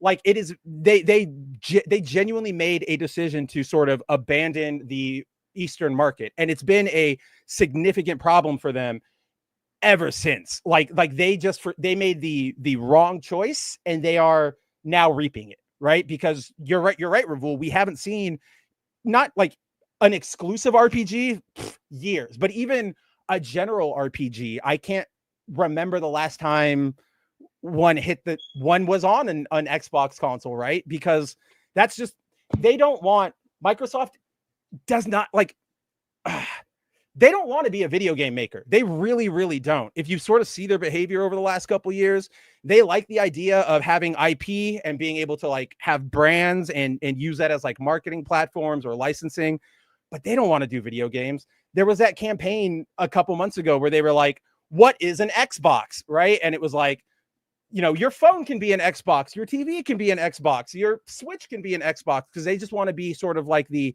software provider now. So they're just, Microsoft is very basics. Yeah. If that, like, I would say it's back to basics if I felt like they were doing this because they actually wanted to. Yeah, right? that's right. Like to me, this was, oh, we can't compete in consoles anymore. What? And we can't just admit defeat. We're a publisher now, which is like, it's a side pivot, which is, it's not bad, but it's like, I see ya. Yeah. But hero shooter, Apex, no idea what this is. Are you kidding me? Well, before we jump away, I forgot one part of this PlayStation thing. So this is most likely the impetus for the handheld. Counter-Strike 1.6 has been ported to the PS Vita, and you can play online with players from CS 1.6 Gold SRC. So, I don't think that's this is more of just like a neat novelty. Well, wait. You remember they did that survey about would you hack your PSP way back in the day? And here they are hacking the PS Vita. So if I was a Sony executive and I'm seeing people getting this ancient tech, as far as I'm concerned, because we've had several generations of new fancy things come out and phones and all that fun stuff. Not better than the Vita. Well, again, like if I'm a Sony exec, I'm worried about this holding power over my brand new shiny air filter PS5 that doesn't have any games on it. So here we go. We've got this modder community that's making this thing. So let's give them a handheld so they'll stop screwing around with the proprietary tech, attracting people to this old tech, and get them screwing around with this new tech to get people using the new tech. I think that's a little too hobbyist like minded. Like for us, like we know too much about this hobby. And I think that's why because remember, like this is sort of like what we were saying the other week when you countered me, and when I was like, but the Steam Deck exists for the Switch too, and you went, but not everybody knows the Steam Deck. Like, yes, this is out here. How many people are realistically going to go out and find a Vita, going to actually go through with breaking their thing and doing it successfully, and then actually using it from here on out? Especially like this is playing a 1996 game on probably a private server because it can't access, a main one. So this isn't a threat to really your new PS5, right? Because you can't play multiplayer on it. You're playing a super old game on it. You're playing a very limited 8, person server on it. So like these types of things, these are just novelties. To me, it really is. It goes back to the Switch. Everybody sees the Switch's popularity. Everybody goes, that's where we need to go. And then like to what you were saying, everybody is probably realizing we've hit that plateau in power and graphics. Let's go for like a performance offering. Let's go make it a PS4 that's portable or what have you. Well, and to that note, though, we do have Ruler Vita saying for $2 Australian, I want my thick anime girls back. Well, we're never going to go play Goddess of Nikkei. There you go. That's where they all are. You're not going to be getting them out of Ubisoft's Apex Legend clone. That's for sure. Because I realized something about, I'm sorry, Nerdigans, what were you saying? I was going to say, no, you're right. It's, you're just never going to get it from, I don't think you're going to get it from Western games anymore. The thick anime waifus. Never going to get it. Never gonna... Anyway, but yeah. This, you're not going to get it from the Western games because as they were pointing out earlier when we were talking about this cute thing, there's among women themselves, there's like the shaming thing about wearing pink and being cutesy and how you'll end up ostracized for being too cutesy. I mean, there's that. There's the rise in like the weird like, all women should be at home and everything. Like there's just a rise in all of polarization. These yeah, polarization. And so it's like a rising but this is like a rising of the woke right. This is the woke right that's saying that women should just be back at home and be in the kitchen, and it's like, and that's what I mean. Like in the West, it's not just an assault from the woke, if you will, right? Like this is coming from the right as well. Like there's most of us here in America who are pretty close to the center, whether we eke a little left or right. And then there's the people on the very far fringes and the extremes that have captured all of our discourse, all of the way things work. So you either get, oh, you can't show her being a girl like that because it's too cutesy and too feminine and takes away from all the progress we made. Or you have somebody going, she can't be cutesy and feminine because that's lustful and you have a gay demon in you and I have a porn addiction and I'm making it your problem. The gay demon strikes again. I'm fully He's convinced. right though. He's right. Like I will come out. This is on me. Anybody from Yorch to JF Trent to what's his name? JDA. Anybody who keeps going around going, that's porn. You're all porn. This is all pornographic. We need to save society by banning anything that's even remotely sexual. They have a problem. They are trying to make their inability to control themselves your problem. Don't listen to them because it is not your problem. You are a rational human being who is able to handle situations, right? And that's what we got to remember is we're being flanked from all sides. Speaking of rational humans, Matt C asks us, I want to hear more about the gay demon. So during the dust up, correct, during the dust up around First Descendants Luna character, and she was given a dance cycle during a loading screen that you were allowed to move the camera around in. And one user positioned the camera in a way in which her butt was swinging back and forth into the camera's like center view. So it, you had a pleasant view of this polygonal posterior, if you will. And you could press various buttons while you're in the loading screen, sort of like a DDR thing to make her dance more sexy, I guess. I personally just saw her keeping up with the beat because I was distracted by I only saw that one clip. I don't really know how intricate the interaction goes because I tried to understand it because I was like, well, what are they mad about? You and I, it's the same thing. You try to understand it. 3 minutes go by and you go, what did I just do? Oh, I gotta watch the clip again. Yeah, exactly. It's a loop, you lose years of your life. So Melanie Mack took to the internet to let everybody know that was pornography. And just as the woke wanted to bleach out femininity, now comes the overcorrection of hypersexualizing every feminine character to make up for the masculinizing of every feminine character. And so naturally, our culture warrior keyboard crusaders took to the internet to let everybody know that she was absolutely right.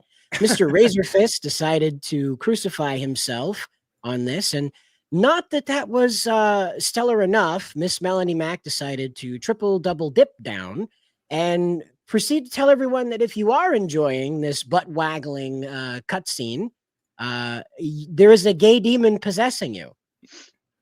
Like we're not exact. That is a quote. If we had it, we would pull it up. But like Kyle made T-shirts. Yeah, he made T-shirts. He says it says "gay demon possessed" on the T-shirt. It's been so fantastic. If you've been watching us for a while, the four of us have like not let it go since it dropped. It's just one of those sort of you might need to take a step back and just think for a second about if you like women. You have a gay demon. Let's just, where did we even go here? then there's the Emma Frost Nick Fuente situation. style. They're upset. The Emma Frost has apparently a man face in Marvel Rivals. Correct. And she's saying that it's like the porn to gay demon pipeline. And I'm just like, it was not only was it a thing, Matt, it was a thing that almost 100 men who were married decided to take up the axe to verify that they too had witnessed this gay demonic presence around naughty images.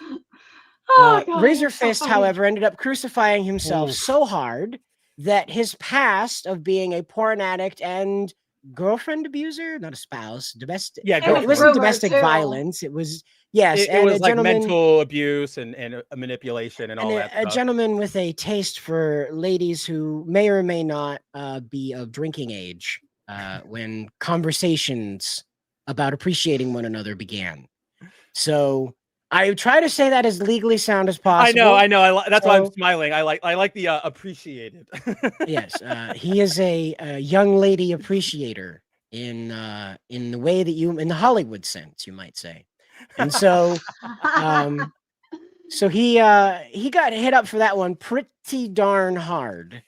And didn't take it lying down, decided he was going to just kind of walk away from the internet after he got ran upside down and backwards on side scrollers so hard that Craig let him have it. Like Blabs was reading the super chats that were dunking on Razorfist to his face. So epic. Oh my God. And Craig's like, do another one, do another one, do another one. He's like, just go, just go, just go. Blabs, can you find one? He said, "Hey, Blabs, can you find one that isn't about this?" And she goes, he's like, "Okay, let's move on." Side note, I hope someday we can get to the point where like the four of us have an off-screen producer assistant, because I love I don't know what's so funny about it, but the whole Joe Rogan, like, Jamie, can you pull that up? I find Jamie, that bring it up. Yeah, it's one of my favorite memes, and I say it about everything, and I wish we could be like, Jacob, pull it up. The black guy, huh? Yes. Yeah. Like Mr. Snurdly. That was the weirdest twist, okay? Like for all these years, because Rush Limbaugh's humor, he would just make shit up to piss off people. So all these years he was telling people, yeah, Snurdly's a black man. And I was like, okay, sure, there's a black man out there named Snurdly. You bet. Yeah. And then at the funeral, he's a fucking black guy. And I'm like, you fucking kidding me? You know that if like we go out and we're like, oh yeah, our black co-host, Jacob Smith. And if nobody had seen him, everybody would go, Jacob Smith? That's the fakest name in the fakest history of Fake Town. Oh and God. It would be the exact same situation. Everybody would be like, oh, damn, I guess he was black. Amazing. I guess he Absolutely could say amazing. And so Razorfist lost massive pull with the Fellowship's audience, Nerdrotics audience, Geeks and Gamers took a hit running to defend Melanie Mack because of her clickety clickbait attitude. And so everybody learned a very quick lesson about the Gunnar Gate Crusaders, I guess, and they are now on their own island of gay demon neighborhood watch. And so that's what they're up to. They know when you're masturbating, whether you gave them permission to know or not. And that's oh my God. Works. They're but you know what, people, Santa Claus. But you know what they won't be jerking off to, at least not those guys, is the Ubisoft Battle Royale from we gotta Apex inspired here. See, the thing is that this isn't hard, guys. This making these games isn't hard. As we saw with Marathon, you just snap open something that loosely sounds like it could be turned into a battle royale, hero shooter, looter shooter, pooper shooter, what do we want to call it? Pooper shooter. That's coming. That indie game, pooper shooter. I was gonna go, Cider. Like just by the sheer fact that you've mentioned this, like an indie developer is right now making like a poop-based FPS. But they were starring the gay demon mall cops. That's who you're working for, of course. That would be hilarious though, if like it is like like Turd Watch, and it's like the Overwatch parody, but everybody's a poop, and they're all different styles of poops, and they're all just poops. There's like a Mr. Hanky poop. There's like a Japanese like swirly poop. There's the poop emoji guest star crossover emoji movie too. Oh my God, this is sounding like a Seth Rogen movie. Exactly. Oh he's probably working on it right now. Pooper Shooter would be the follow-up to Food Party. It's what happened to everything that came out the other side. Oh, I'm surprised that is actually not a sequel. Stop doing this. You're just Shooter. You're just putting this out there. We're gonna get that announcement at like Comic-Con this year. Like Seth's gonna come out and go, "Oh, guess what? Pooper Shooter. Pooper Shooter. We liked your video game, so we turned it into a movie about poop. Anyway, so as you know, Ubisoft and Tencent carved out not only Assassin's Creed, but also Far Cry and Rainbow Six, arguably the most profitable tentpole IPs that Ubisoft has right now. Rayman has fallen vastly off the side thanks to the Rabbids becoming the characters they pushed for so long.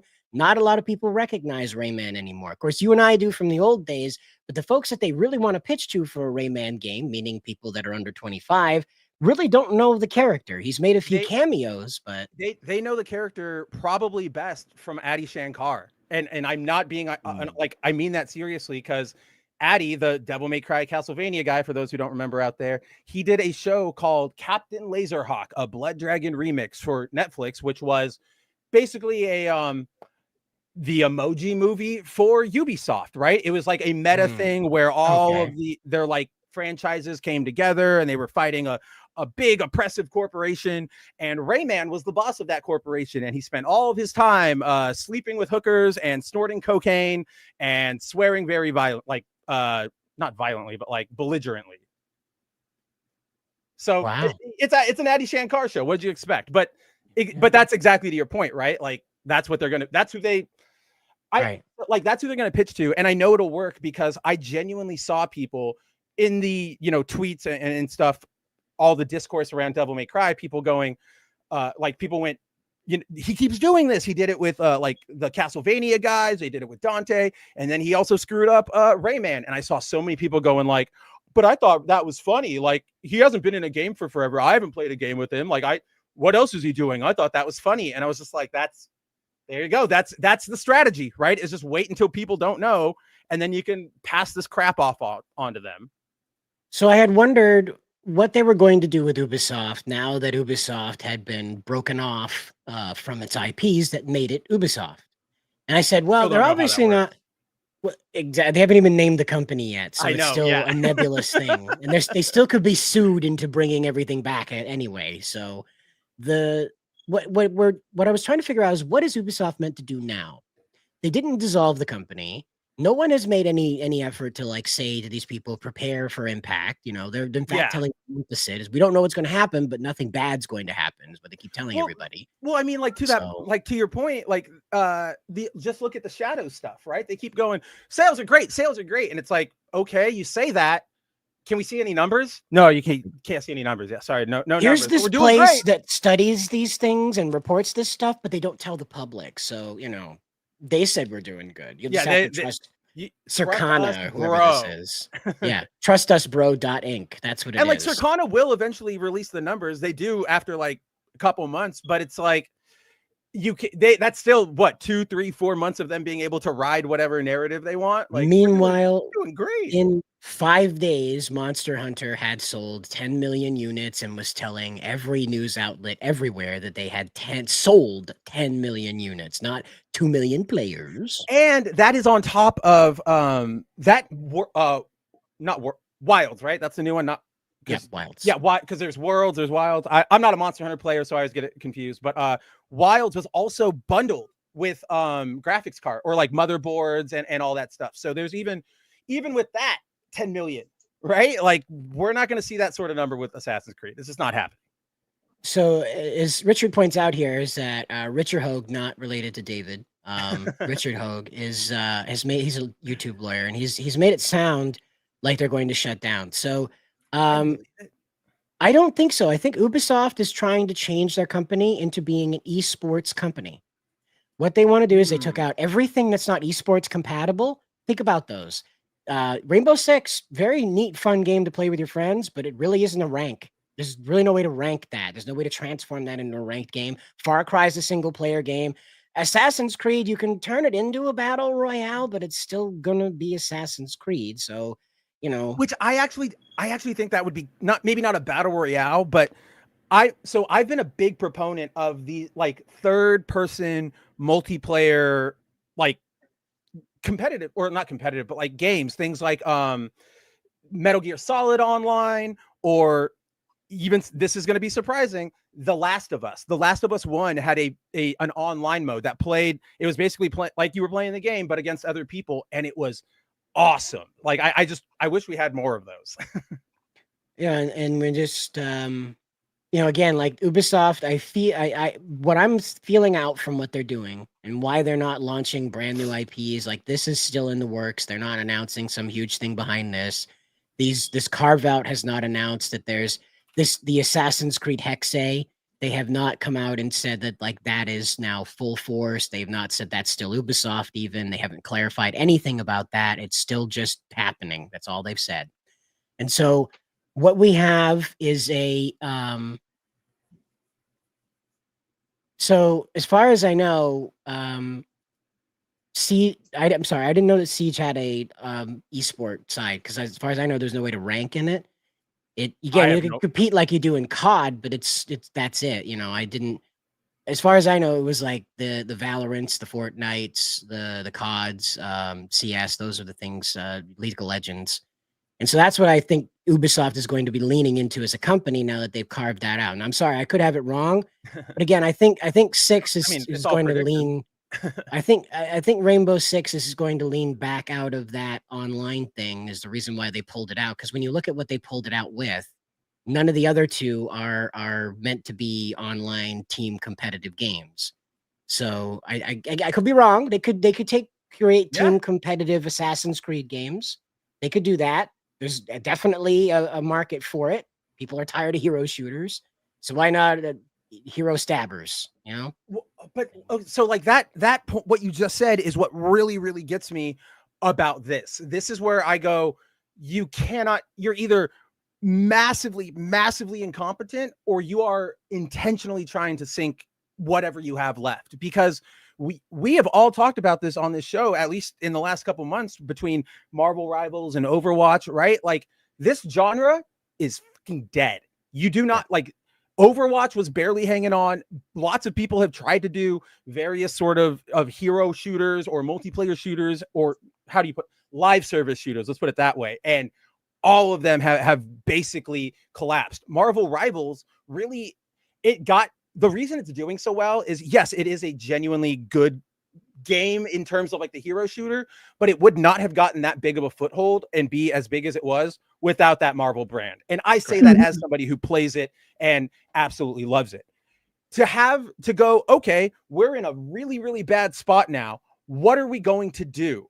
And so I looked this up. Ubisoft doesn't do Apex Legends. Apex Legends is Riot. So what this headline means, because I was confused too, they're trying to make a game like Apex Legends, right? And so to me, I'm going, what are you doing? You are trying to make a new game in a genre that's dying, that your main competitor is going to be a Marvel like licensed product, and you're just trying to recreate what another studio has already done. Like that to me is either you are massively stupid from top to bottom, and I don't know how you still breathe on your own, or it's, oh, let's sink this half of the company or whatever, right? And sell off all that, and then we can save Assassin's Creed. Again, like I was saying to Cider when he opened this topic, I still don't know how that company thing works. Like, what's the point? Who owns it? Like Cider said, it's not even real yet. So it's just we live in an era where common business sense or just common sense does not exist anymore. And so that's why I think they stripped out their tentpoles, is in order to move into being an esports company. Because if you look at their global apparatus, they have the ability to become like so to make this quicker, my adopted internet daughter, she works for an esports company as a coach. And so nice. Ubisoft is set up to start having that around the world. Oh man, does he get to use a whistle? I haven't asked. I don't pry. She tells me about what's going on, and I celebrate that she's doing it because she's very passionate about it. Drop and give me 5 headshots. She's angling to become an assistant to the team, like assistant team manager. So I'm awesome. Really, yeah, and that's what happens now. Believe it or not, esports is a real thing. I have mixed feelings about it because in my mind I'm like, the old man in me is like, I don't want kids to aspire to sit around all day, but I understand that it's not sitting around all day. But when I look at it, it's kids sitting around all day, and I know that's not what's actually happening. But my old man brain is like, go outside with a stick, god damn it! You know, it is the disconnect, because even with my like super video gamed brain, I'm like, is it what are we doing here? Like what are we doing? But then I have to sit down and be like, yes, I know there's training, and they actually, a lot of these esports, well, I don't know how regular teams for like Overwatch or whatever do it, but I remember back in the day when like there used to be like documentaries about the Korean StarCraft players. They would do full on like training, like they would get up in the morning, have their breakfast, go on runs, do weightlifting and everything, and then get like a full yeah, like practice workout, like as if it was any other sport. So it's definitely our old man brains. Well, yeah, definitely. It requires a lot of stamina to be able to play these games and be hyper focused for like on hours on for end, hours. right? Yeah, like the first thing that came And to then like mind. days on end for that, like when you have a tourney. For those of you that have read Shangri-La Frontier, if you have not read it, why? There is an arc where they are playing esport. There's an esport competition arc that they're in, and it's insane. And the video game is just like so. It fits so perfect with what we're talking about because it's a hero fighter game. Yeah, Like, I haven't gotten to that arc yet. I want to get there. It's really good. But esports is a genuine, it's a big industry. There's going to be a lot of disconnect, I'm sure, from Western players in esports, because every time a Western organization tries to open an esports thing, it really doesn't go well. Like the Overwatch League is basically like over. The Counter-Strike League is basically over. They don't. It's that cultural divide we always talk about, where the East Asia always takes this art and video games actually seriously, and us over here don't, because everybody over there goes, I can see the competition, I can see what they're doing. Video games have been such a entrenched part of our culture. I've at least got some cultural osmosis that this is good, everybody's into it. Over here, everybody's going to have their old man brain like me and Cider. Everybody's going to go, oh, why would I go sit in an arena and watch video games live, right? Like we're too boomered. We're too boomered over here. And Richard's pointing out here, they fill stadiums, and it is no small industry, absolutely. But the problem we run into is that here in the US, it kind of fell off. Like, if you remember, chess used to be very important to the European world. Chess was a diplomat's game. It was the game. It was RG Gundam. Well, yeah, it was how kings would sort of work out who was the dominant between the two of them without stabbing one another or having a war, that sort of thing.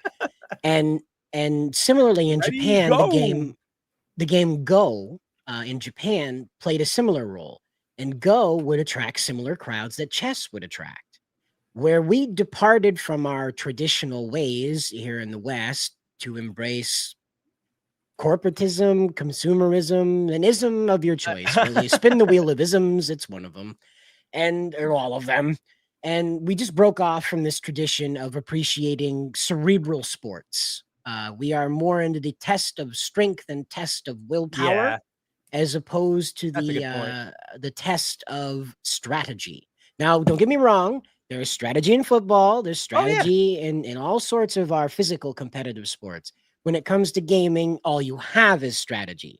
So that's what I'm trying to emphasize. So these cerebral games fall to the side with us. Now add to that video games are on top of it, which is a entertainment form that we, even now, our generation, having grown up with them, still regard as a children's medium of entertainment.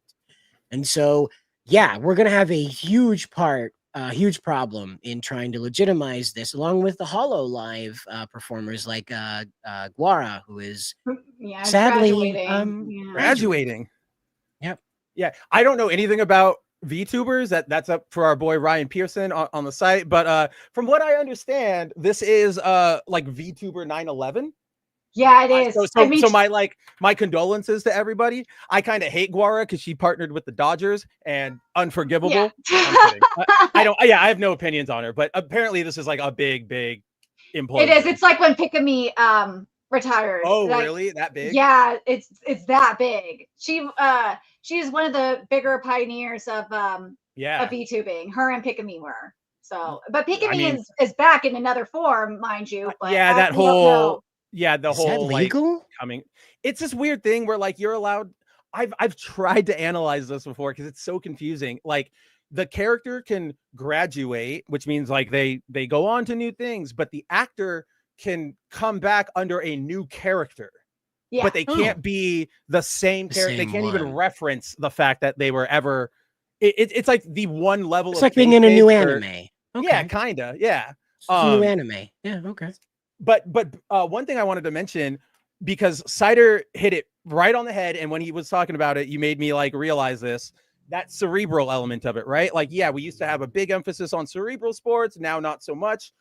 One element I think that both of us missed there was along with that emphasis on like sports of strength, we also started like making these our athletes celebrities, right? And we, you know, look at your Michael Jordans, your Tom Brady's, whatever. We love our celebrity sports stars here.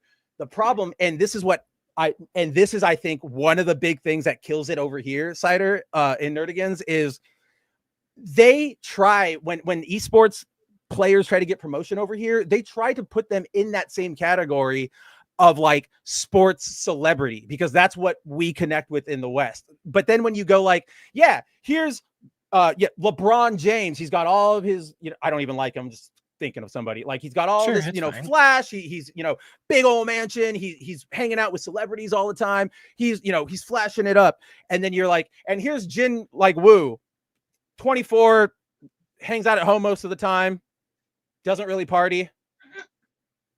You talked to a girl once. Yeah, exactly. And it's like, get this nerd out of the shot. Like, who let the PA in here? And trying to convince Americans in particular, like, look at, that's the reaction all of us have. And we are people who know this. That Jin Woo guy is our friend. We would support him, but we all know, like, yeah, kind of dorky. You try to sell that to other people with way more old man brains. They're all gonna they're gonna just be like, what are you even talking about? Like, get back in the locker. Like, you know, put the fries in the bag. It's just, it's not a good connection. And then, you know, because like over in Philippines, Korea, wherever, they have their big teams and they all sell out, but those players aren't going around like onto Filipino Jimmy Kimmel or whatever and being like, oh yeah, let's talk about this. They're just like, thank you, now to go practice, right? The biggest news is of those spheres. Like in the West, it's like, oh, so-and-so player got a DUI or got into like an altercation with the police or whatever. Big stories. Oh my gosh, baby mama drama. Over there, it's like Jin Woo said that he's going to take a 1 week break from Apex Legends to play like Final Fantasy VII Remake. Oh my God, what is this going to do to that's how it blows up. He's going to be out of sync. There's no way he's going to be able to lead the team this season. You can't just jump out of Apex and into Final Fantasy VII like that. I don't expect to come back and have any idea what a control scheme is anymore. Exactly. We're going to go over to the correspondent in Dallas. He's sitting with another man who gave up playing Apex Legends for just 1 week to play Overwatch, and it completely ruined his career. Let's go. Right. And see, like, yeah, if over there, that would be like a legitimate like news segment on whatever, like, oh, that's kind of interesting. Over here, you try putting that on ESPN. No, not even the pundits are going to get through that.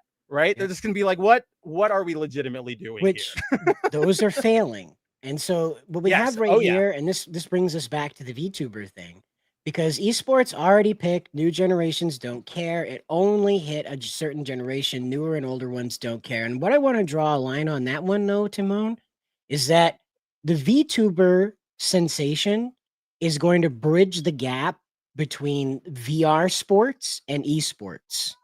So imagine that rather than having like your average experience sitting on a keyboard tickety-tacking away, you are using that physical capability. You're engaging the strategic cerebral part of your mind to play the game when you're mobilizing as a cute anime girl. And you're using your VR handsets to operate your guns, squat down, move around on your infinite red treadmill. We have, those are real. You have infinite red treadmills, and so I don't think it's done. I just think it's going to evolve, Timon. Yeah. Do you remember the movie Gamer? Yeah. The one with Gerard Butler, which was you're controlling a masculine man. Yeah, it's not a great movie. It's a good. Actually, I like it. It's a Gerard Butler movie. Let's just be honest. It's a Gerard Butler movie. One of my favorite. Like, this is how dumb it is, but this is like my favorite scene from the movie. He's on the battlefield and he's like, I got to get out of here. Like, I got to get out of the fire zone. And he sees a car and he runs over to it and he's like, all right, cool, I got it. Oh, there's no fuel. What do I do? He remembers that there's like a handle of vodka where he was. So he runs back, chugs it, runs back over to the car, throws up the vodka into the car, and that's enough ethanol for the car to start. Like, that's how stupid this movie is. It's fun. I would actually recommend, checking it out. But that's where I think we not controlling real people, but that sort of thing. That's the way I visualize what Cider is saying, right? Like, you have basically just like a one-to-one avatar, almost like Ready Player One. And yeah, there's those infinite, there's the ball treadmills, right? I think that's what you're talking about, Cider, right? The ones where, you can move. infinite. Like you can move everywhere in one spot. So I definitely And there's a think that's company that turned those into a track. It's basically a trackball that you step on, and so when you move around, it controls your character's movements like you would with your control stick. So all you're left to do is move around and shoot people. And like I don't know if anybody here like in the chat has played has a lot of experience with VR games. There's one I really only have played one. My ex-girlfriend's brother got like a Oculus for Christmas one year, so we played it for like 3 weeks.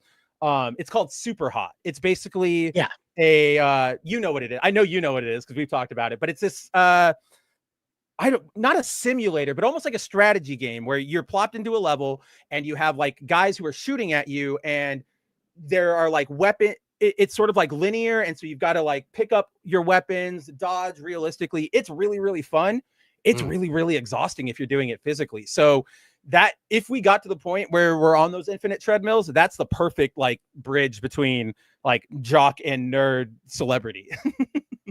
And so here we are though with Guara, and this is going to continue to happen now. These characters are ever corporatizing. And so the demands upon them are going to continue to escalate because they are not human. The performers are. The image isn't. So the demand for the image goes through the roof. And so the responsibilities of the performer are then extended out into maintaining all these brands that the image is applied to. And so it becomes very difficult to maintain these things. And now this isn't necessarily Guara's situation. What I'm explaining is that we're not dealing with VTubers that are la-da-dee-da-da, I'm singing songs, playing Minecraft, please leave super chats, I love you. You're dealing with people who are performing at Dodgers Stadium now. You're dealing with people who have brand deals with multi-billion-dollar corporations. These are no longer polite little Japanese girls that are rat-a-tatting their rough English out to you, dressed up like little shark girls. These are whole entire industries wrapped up in motion track now. Yep. There we go. Like that is exactly what it's the thing we talk about week after week. It's once these things start getting to the mainstream, the identity will be forced to change because you start exposing it to people who don't understand it. Like, and I'm not even talking like culture war or whatever. It's just like, do you know how many videos I saw of that Dodgers game? So for those of you who don't know, the LA Dodgers last season had was it a Hollow Live night, Nerdigans, or was it just a Guara? I think so. Night? I think it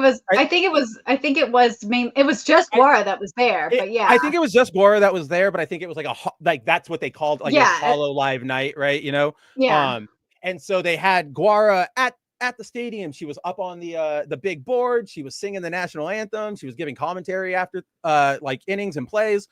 And there was so many videos that came out of that of just like 50-year-old guys going like, what the hell am I looking like? What am I looking at? Right. And so multiply that out to like everybody, and you're going to get people who look at her and go, that's a gay demon. Right. And so you gotta learn to, or you don't have to, but a lot of corporations will sand off all the edges so that nobody can get, upset about whatever we choose to do. And I think that's right. Nerdigans. That's why Guara left. Yeah, it was something like that. Yeah. And I'm just thinking about like the other person that really went in on Guara that actually Hololive had to step in was Brittany Venti. Oh, they had to step in. I know Brittany Venti, I think it was like last year or the year before. She went on this mad crusade of, the same tired rhetoric. VTubers are, they're supposed to be little girls. You're a pedophile if you like them. Blah, blah, blah, blah, blah, blah. She was on it for like months. I had no idea that Hololive actually stepped in. Yeah, they did. I just went, yeah, Brittany. Okay. Goodbye. Yeah. It was like, I think it was because she was ultimately harassing I could see that. Yeah. And so Hololive had to step in and do like I think they did a cease and desist if I remember correctly. And it's just that's what happens is when these things blow out, when they're exposed to people who don't get it will, and this is not about certain, like this is not a demographic thing. It's not a race, gender, politics. Like some people will just go, I don't get that. I don't like it. This is being stupid. But kids are we see it all the time, right? Like when we were kids, it was, oh, kids are having their minds rotted by video games. And now it's like, oh, kids are having their minds rotted by VTubers. Yeah. They'll always try to throw that out there.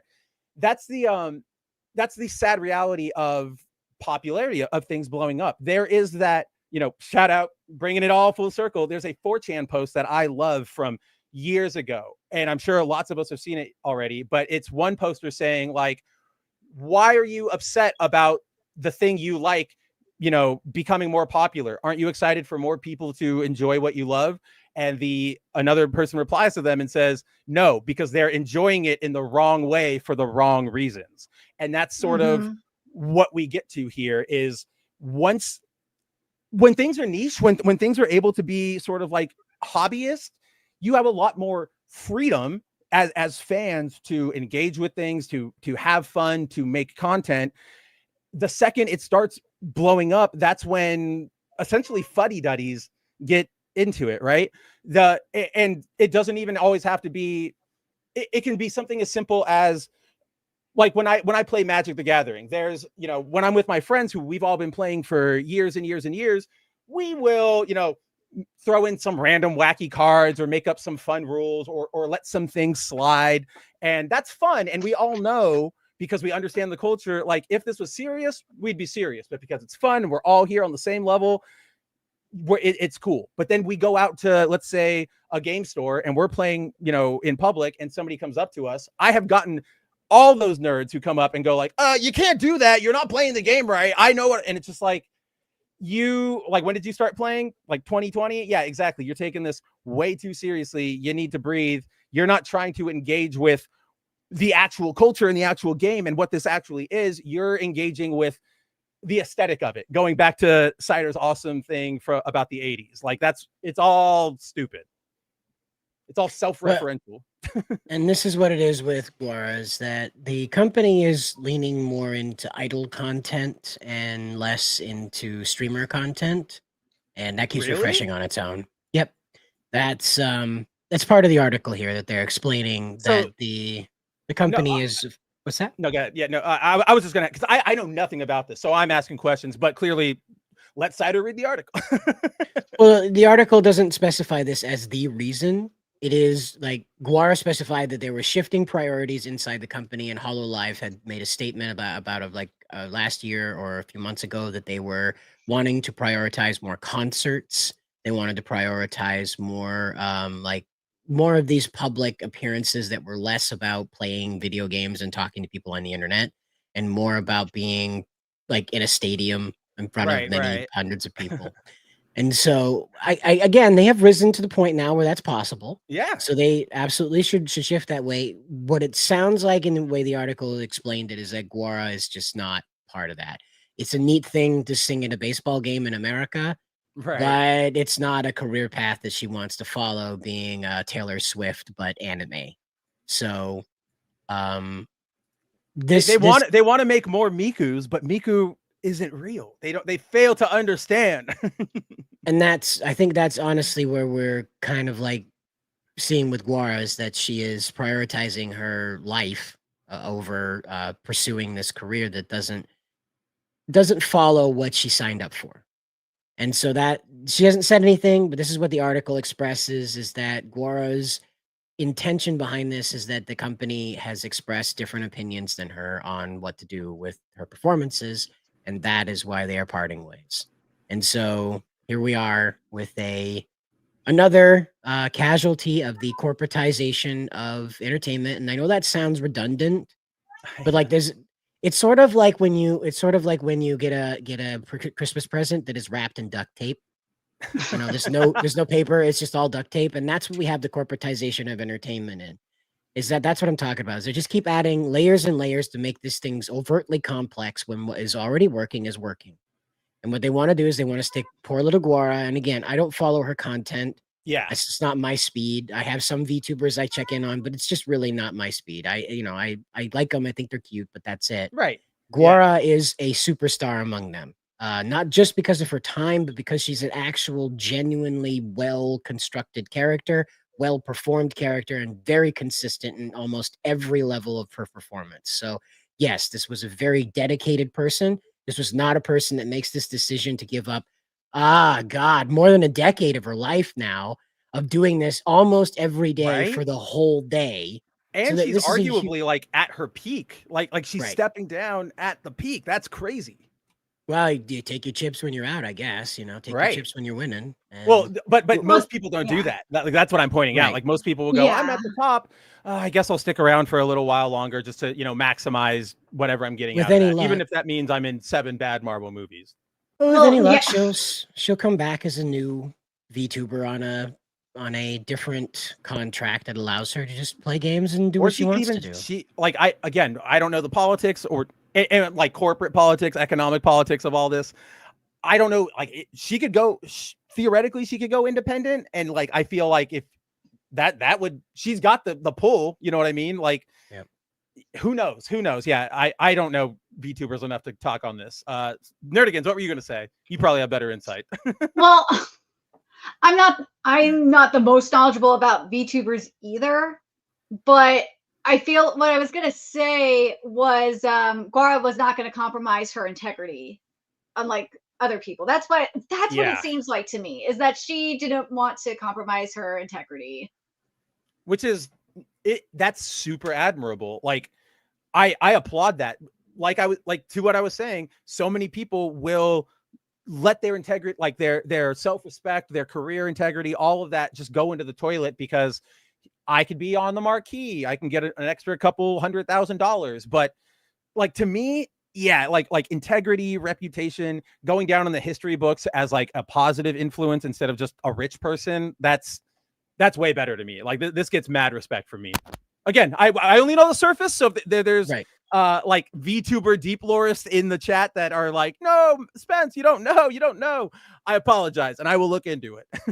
No, Richard, feel free to chat as much as you No, like. we want you Don't to be worry about chatty. it, man. Yeah, have at We it. want to hear from you guys, right? Like The we see you guys. Obviously, it's hard to hit everybody unless we want the show to be like 7 hours long. But we see you guys. We appreciate it. We love hanging out with y'all.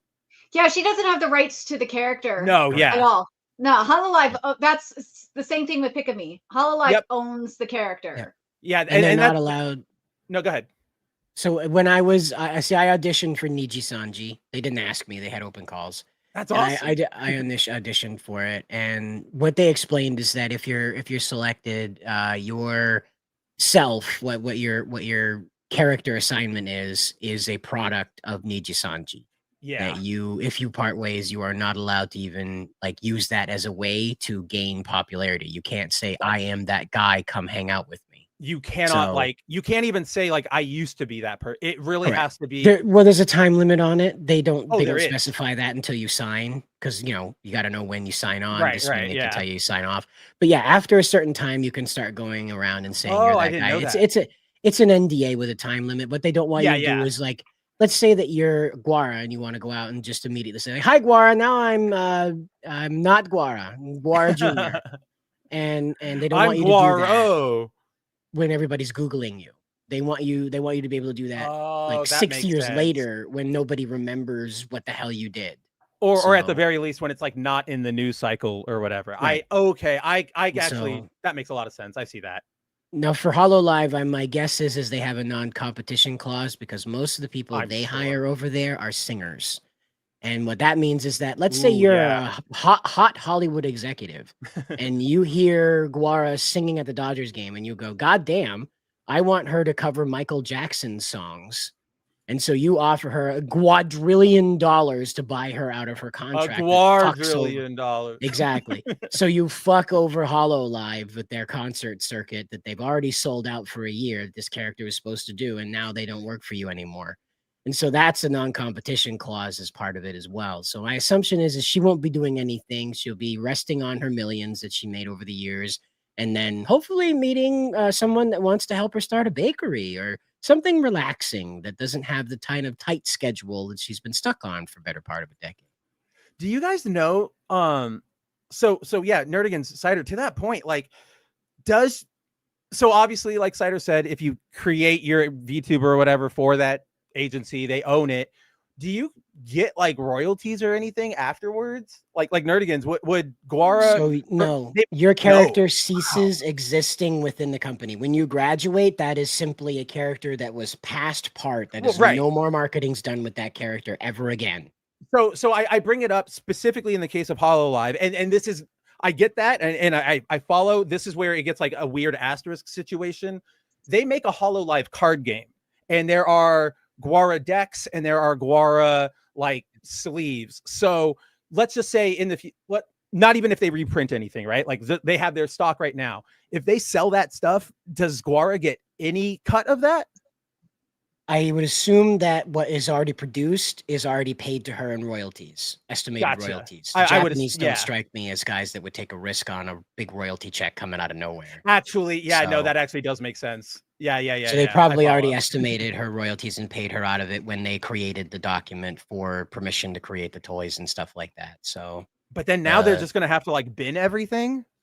Well, no, they'll just sell it off as like one big thing, and then of course bin everything after that. Like because one big, it'll be like, a big graduation sale. Yeah, exactly. Yep. That'll probably be why they need the time to May 1st to prepare the graphics, the sales, and all that, so they can liquidate all their Guara stuff that they have been generating for the coming years and just be done with it.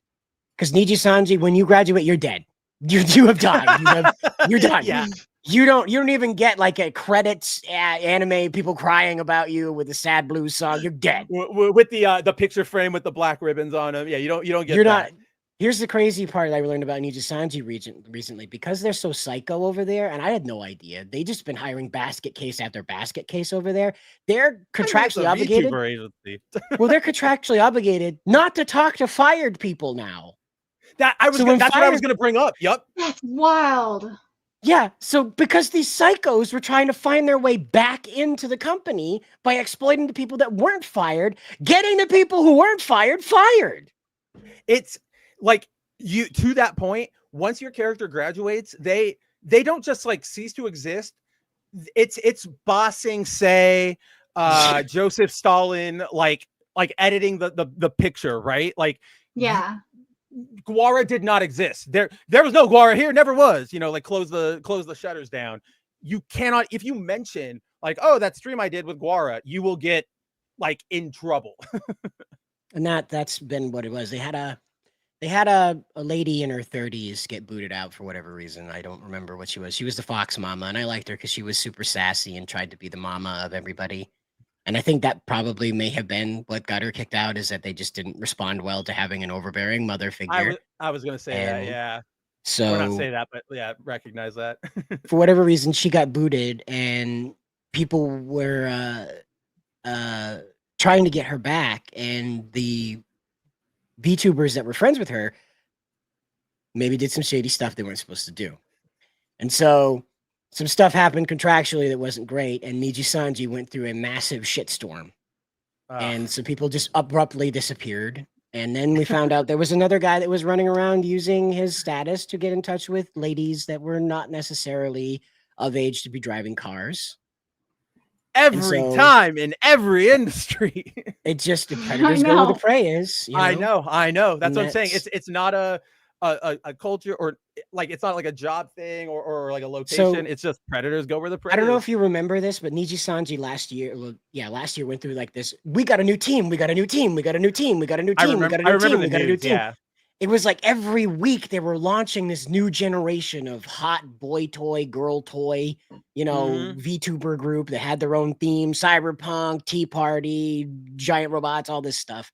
And within like a 3-month window of all of these ones like launching, half the team was fired. Like every one of them, like just straight down the middle. These fuckers were just completely gone, dead. There was just yeah, right.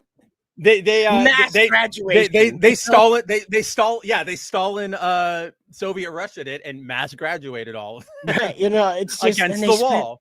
They spent so much money making these VTuber skins, so much money on the backgrounds, advertising these people, prepared all these material, and 3 months they're gone.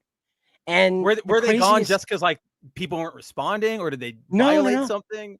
The biggest thing is that they just couldn't handle VTuber culture. Oh no! Oh, that's even worse. The hardest thing about VTuber culture is it is not too dissimilar from idol culture. And Yes, so it's people believe they very own demanding. you. They believe they own you the way they own an anime character.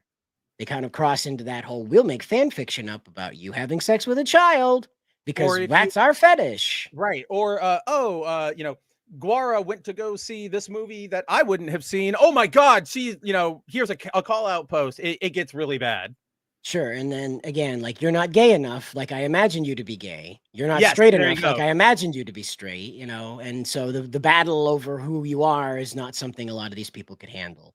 And so great performers, very talented and entertaining people.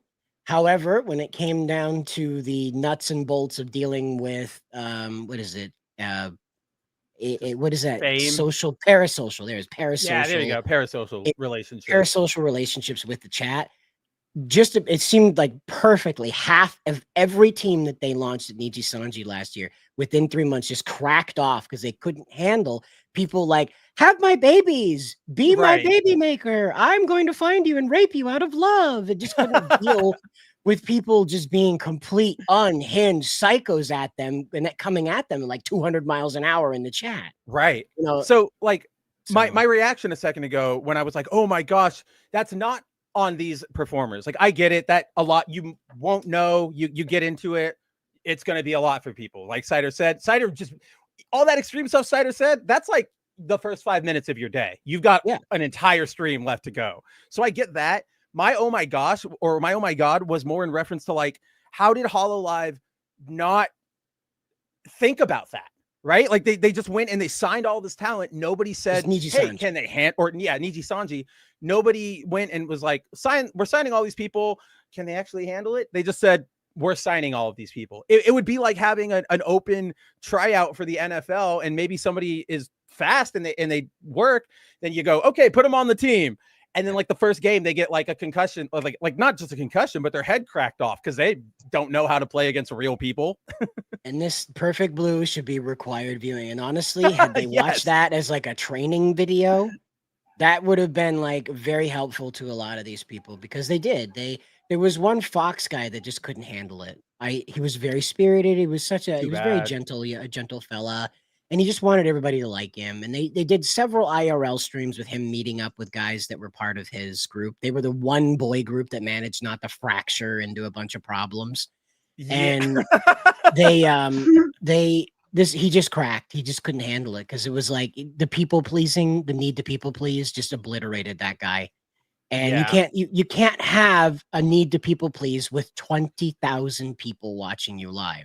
You will just atomize. Yeah, there's no way to, and that's what killed him. One of the guys that I enjoy is Vox, not Vox Day.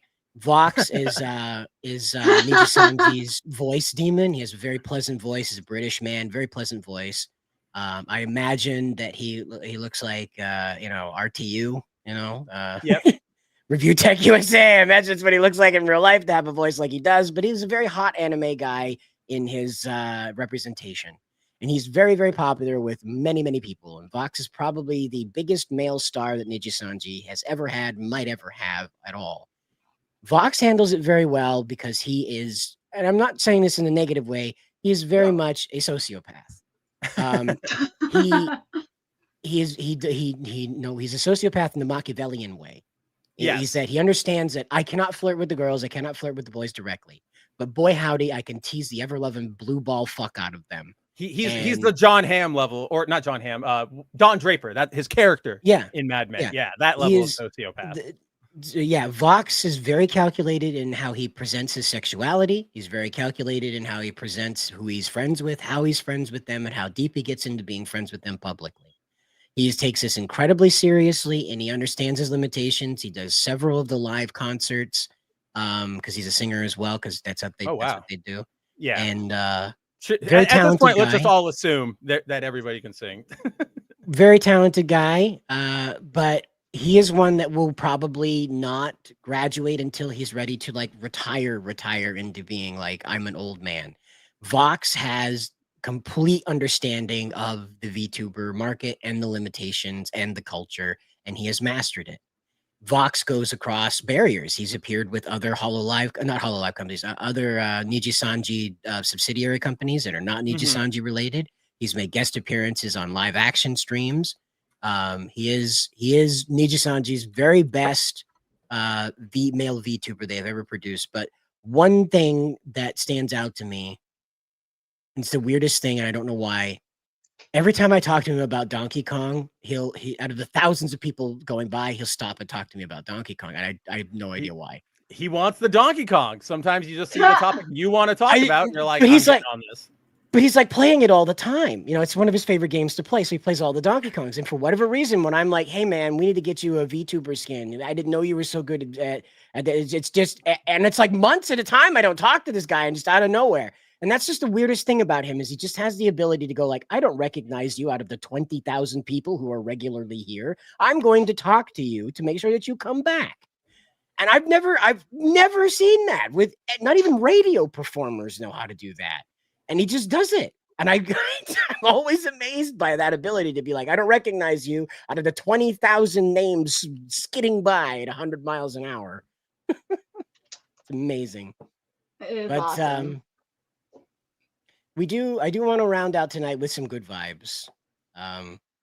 Ye olde times back in Halo 3's advertisement, we had these commercials of the UNSC veterans talking about the conflict, how it got started, you know? And so we'll wait till Spencer gets back because I think he's got his headphones. He can hear everything, but we'll wait till he gets back. He's got to go let the dogs out. And Sorry, Cat is being a freaking pain in the butt. He's trying to knock stuff over. But there was a long time ago when we were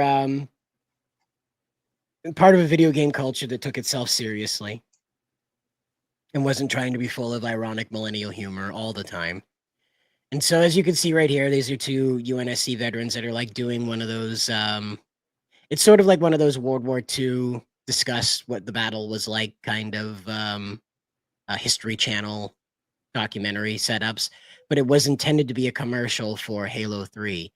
And I don't think that people at the time appreciated what they were, because when you get down into like the level of concentration it took to dream this up, you had to sit there and you had to look at the entire world of Halo and then try to sit down and say, like, what would the veterans, the people who survived the initial conflict with the Covenant, the initial uprising of the colonists, you know, what would they be saying, you know, in the age of Master Chief, you know?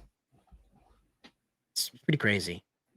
But no, hey, these commercials, I fucking love these commercials. At the time, like I was a giant Halo kid as a kid, you know, skipped school or went to the midnight launch for Halo 2 and 3 and Reach. Halo 2, when that came out, spent like all night playing it, went to school the next day, classic sort of stories. When these commercials were dropping, these were as like somebody who is not only just like a video game nerd, but like a lore nerd and then a history nerd, just like real world history. These were amazing. And what it is here is, to your point, Cider, is not only is it like, yes, it's looking out over the expanse of Halo, but it's also taking it very extremely serious. Like you're playing it completely straight. You are taking it seriously like the fans take it. There's no you know, oh, I might have been better off if I was in a war suit or whatever. Like there's no jokes, there's no little nudges. It's just, you open this up, what? you would be pressed to, you know, for the first 30 seconds, 40 seconds, you won't know it's not a real documentary. So a lot of these, this is an old Covenant weapon. It's a spike rifle. We call it the Spiker. And who used it? Well, the brutes mostly. It's so accurate too. Can you show us how it works? Mm-hmm. Like to how these shows are, or these interviews are. They used it as a handgun. That's heavy. Holding an enemy weapon like this feels. I don't like it. So, You know, Oof. you'd expect like a World Oof. War II veteran to like, you know, have that flashback to like, yeah, this is the bayonet that stabbed the men that I was in a foxhole with. So Yeah, I don't really want to my touch best it. friend from grade school was like stabbed with a bayonet right next to me in the trenches. I don't really want to be Yeah. around this. And that's the reaction this man has to holding up this obvious prop, you know. And he's holding up this ridiculous space weapon, and he's having the reaction of like a trench warfare guy would have had, having seen many of his brethren just shot down by this weapon. You know, it is an unreal amount of like, yeah, right. It's like he's flashing back, you know. Well, like it's just the way, one of the ones that gives, or like to me in that little clip, one of the things that really sells it to me is when he picks it up and he says like, that's heavy. He pauses for like half a second too long, where you realize like he's flashing back, but he's got to come back really quick. And I'm just like, yep, that's exactly how somebody would react to that. And I just have to appreciate the fact that Bungie at the time took its property serious enough to not try to turn this into some conversation about the Covenant, to not try to warp this into a political agenda, to not try to sit down and address the ills of the Bush administration or maybe the Obama administration at the time. Well, there was no you had effort that to in the try game. and You already Well, had that well- in the game. You didn't need to like super ham it on every front. it was space Iraq war, yeah. Space Iraq war. The But, Covenant or us. it was probably the best recruitment method the U.S. government could have asked for, honestly. But you know, you want to blast away space religious zealots? How about sand religious zealots right here? Now they've got Devil May Cry. Yeah, oh boy. There's another set of these, or maybe it's not another set, but like another 2 commercials where these guys are. They're like in the same location. It's all part of the same series, but they're over one of those big like dioramas with like miniatures and everything. That you Oh see yeah, I know what like, you're talking about. and they're like, oh, I remember this battle, and they like go over it. But so they obviously still taking it super seriously, but all of the like little miniatures, they went super, like everything was taken seriously in producing these things. It's like Cider said, you don't get this anymore.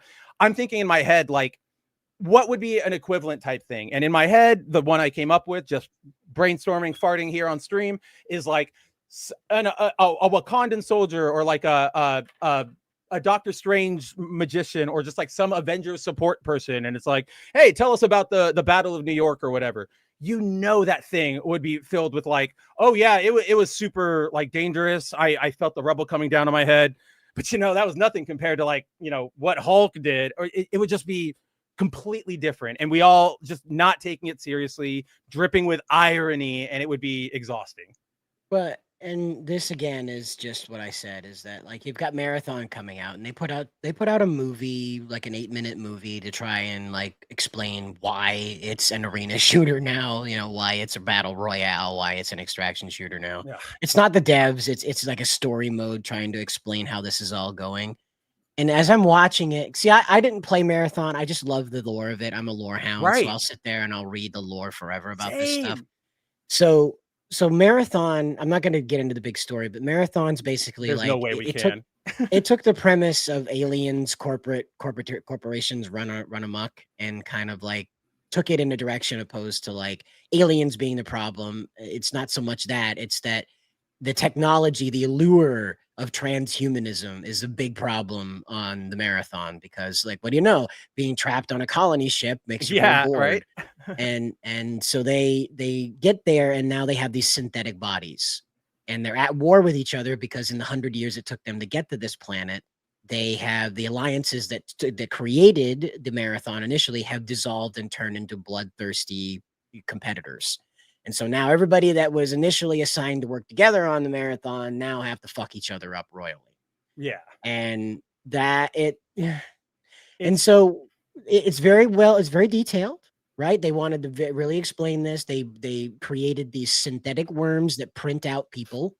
So these silk worms that print out people. So you've got the runners, but at no point was there ever any tangible human element to it? You were looking at these characters describing that they were mercenaries and that they were blasé, like you were describing, Spencer, this blasé approach to like death and war and destruction. Yeah. I'm so cool, Suicide Squad member 17 right here. You know, and that's how they're treating it, where this is death, this is destruction. And of course, that's what the marathon game is outlining, is that this is an eternal war between people who can't die. And so, because they just keep getting reprinted bodies and keep fighting each other. So the gravity of the conflict is completely gone. And all you're left is with the transhumanist conversation about what is a human. And we've been having that conversation since Ghost in the Shell. I mean, we've been having it since the first marathon, right? Like you guys have already done this. Arguably, Spencer, as history buffs, it was Metropolis. Yes, you are correct, but we don't want to get too actually on everybody. Yeah. No, but so to your point, Cider, that's what that was my big takeaway from this marathon stuff is, like you, I love lore stuff. Like when it comes to Halo, I ate up everything. I had all the novels, I had all the comic books. Like I wanted to know they had an ARG called I Love Bees back in the day for Halo 3, like no way. What do you call it? Like an alternate reality game where it has like real world elements on it. It was so cool. It was basically, so it was a promotional campaign for Halo 3, and the entire thing was some weird websites started popping up. Like if you went to the Bungie website, occasionally you would get redirected to a random site of like weird number strings. And if you like decoded it and did all of this stuff, the story was it's a rampant AI. Like one of the Halo AIs is going crazy and he's trying to like attack, and he's like reaching out to everybody and he's breaking containment. And so what they would do is they would have all these messages pop up, but then they'd also like, you know, you would decode one of the website messages and it would say like, you know, 17th Street, 4 p.m. Like, and you would go, okay, what the fuck? And so, you know, 17th Street in New York and all these 17th streets across America people would show up, and then like one payphone would ring and somebody would pick it up and the AI would be like saying something and give them the next clue to figure out like where we were going. It was so 691 yep. or something like that. Yeah, cicada, whatever. I don't remember the number. I know like I love bees was the like code trigger phrase, but that like it was so I ate all of that up. And here I when I saw the marathon thing, I was writing up the story about how you don't get proximity chat anymore, and I'm looking up just what this marathon game is going to be, and admittedly a lot of the stuff that they said like lore wise, I was like, oh, that's kind of interesting, right? Like the marathon finally made it to another planet to colonize. You have those like 3D printing things. How does that like, and in my mind, I'm going, how does that play in with the AIs and all of this stuff? And instead it's all in service of just a really boring extraction shooter that it's such a genre mismatch. I hate Congratulations, you made it to Tau Ceti. Please pick up your disposable skin and proceed to kill everyone you know. And well, it's not even that cool, Cider. It's more like, welcome, you've made it to Tau Ceti 4. Please proceed to your like reprintable body and enter the like the Microsoft Combat Arena sponsored by Frito-Lay or whatever, right? Yeah. Like just that's what it is. Like go in. Oh yeah. TF2. It's like TF2. Too. It's like TF2, but it's trying to be serious. Where the plot of TF2 is just all of these various mercenary groups like are they're clones and they're all fighting each other to, you know, be the alpha unit, but they're being observed the entire time, even though they don't know that. And that's kind of what I see in Marathon. And it's just like, it's boring. Like it bums me out. I feel like the lore would be so cool. It's just, yeah, it's going to be in a bad experience. But that brings $70, 3 maps. Just quick note, like Cider made that video the other day. No campaign. Comparing, you made that video the other day comparing it to Concord, and a lot of people were like, "That's not fair," but and I was like, "No, dude, like maybe not aesthetically, or like, you know, not okay, aesthetically yes, but like graphic fidelity wise, it probably looks better because it does that thing, Cider, we talk about where it goes stylized over hyper realistic. That Concord tried, but this game." It is Concord. $70 for 3 maps. I can't even, and this is Bungie, guys. They don't update a lot anymore. So I wouldn't recommend it. I'm going to stay far away from it. Zero interest. I'll read the wiki probably. But that brings us down to the end of the wire here. That's it for the show tonight. I don't have anything else. We do. Well, I posted the 4chan's update for the 4chan update, and then I guess it would take too long to cover the No Mercy stuff. Yeah, that's a bit of an uphill climb to get everybody on board with what we're talking about. That's a big one. Yeah. That might need to be an article rather than like a live stream the last 10 minutes of the show because boy, right. That's a lot of explaining to be like, but wait, guys, you got to hear us out on this one. Okay. It's a big hurdle on that one. So yeah, no, I appreciate what you were offering there. I was trying to figure out how to work it in, but I was like, how do we work this into the conversation? It's pretty rough. And we've been having it. It's not only like an uphill climb, like Cider said, but it's also like so tonally different from what we've been talking about. Like thematically, yes, but we've all been laughing, we've all been having fun, we've all been reminiscing. Do we need to get into that? Probably. No. But for the 4chan update, bum everybody out before we leave. They are trying to get things back online. It's going to take a hot second. Hot second is still hotting. So just if you're a 4chan fella, brace for impact. It's going to be a while. Maybe try X. It's just as chaotic and stupid sometimes. You might not be able to use your gamer words, but you know, either way, we wish you the very best of luck. And we want to start off right here with after the show, Miss Nerdigans. Where do we find you? You can find me on YouTube at Nerdigans Inc., where we're covering anime and manga every day. And actually, after this, I will be covering, well, the first chapter I'll be covering of Please Put Them On Takamine-san, which is a really, really good ecchi. I haven't seen the anime just yet, but I've heard through the grapevine that Crunchyroll might be getting rid of the uncensored version and replace it with the less censored version. So I'll keep you guys posted on that. We won't know for sure until like April 22nd. But also you can find me on Patreon, patreon.com/packergirl, where we are covering the Dragon Ball Daima dub, Ranger Reject Season 2, Fire Force Season 3, Vigilantes, and Witch Watch. And yeah, the article about Pop Step being censored is a coming. I'm just waiting for Spencer to finish editing it and upload. Oh yeah, it's on my plate. It'll probably be tonight. Yeah, because a lot of people are talking about it, and yeah, I'm getting called a pedo for it. So, but man, it ceases to amaze me how many pro censorship people are on this platform and on Twitter and on Reddit. So, but other than that, I actually recently launched a Ko-fi as well. Which is coffee.com a Ko-fi. The only reason I verify that is because for a second there I went, you have a coffee brand now? Like, tell us about that. But I'm like, oh no. I didn't realize Quartering had like started giving that away. well, at this point, he's got to make some of his investment back. So, but yeah, just stay tuned for more content. I will be documenting any more censorship. I found there's a very interesting trend going on with Witch Watch's localization lately, and specifically in the manga, where the localizers are using cooked, which is very frustrating. So I'm covering all the botch localizations as I go, and even though my account is suppressed to no end.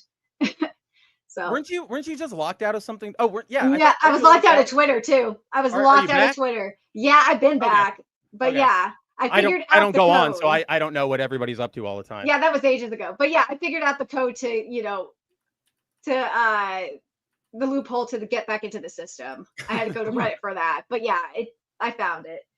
But anyways, stay tuned for more insanity. All right. And Spencer, when the show's over, where do we find you? Yeah, guys, as always, thanks for hanging out with us tonight. Had a blast. These streams have been getting, I don't know, I feel like recently we've been having a lot of fun. Like, not that the vibe has shifted, we've just been having a lot of fun. So I've been enjoying it. Love seeing all of you every Wednesday. As always, just check out boundingintocomics.com every day for new news. As always, as soon as we're out of here, that's when you'll start seeing updates on my end. Obviously, can't edit it and hang out with y'all at the same time, but I'm still here for you. Can't wait to see you next week. And yeah, go read up on like Halo and Marathon lore. That's really awesome stuff. If you're into like military sci-fi, check that out. All right, guys, and as always, the YouTube channel is going to keep on trucking. Feel free to check out the American Idiot parody we have here called Netflix Idiot about Addi Shankar and his somewhat strange attempt at Devil May Cry. And as always, we're going to keep covering this marathon mess. So I was going to say we didn't even get into Addi tonight, and there's not. We won't. We'll probably bring him up in a later stream because he's not going away anytime soon. No, but no, him and Asmund are going to get married.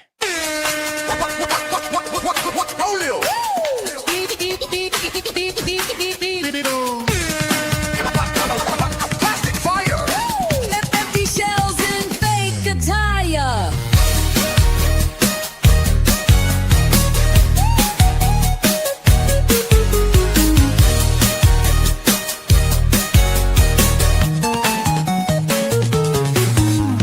Copy tactics, fake ambition, match the style but lose the vision. Bullet storms with zero aim, selling skins, not changing the game. Every map feels mass-produced. Every kill just streamer juice. It's a playlist, not a fight. Plastic war dressed up in light.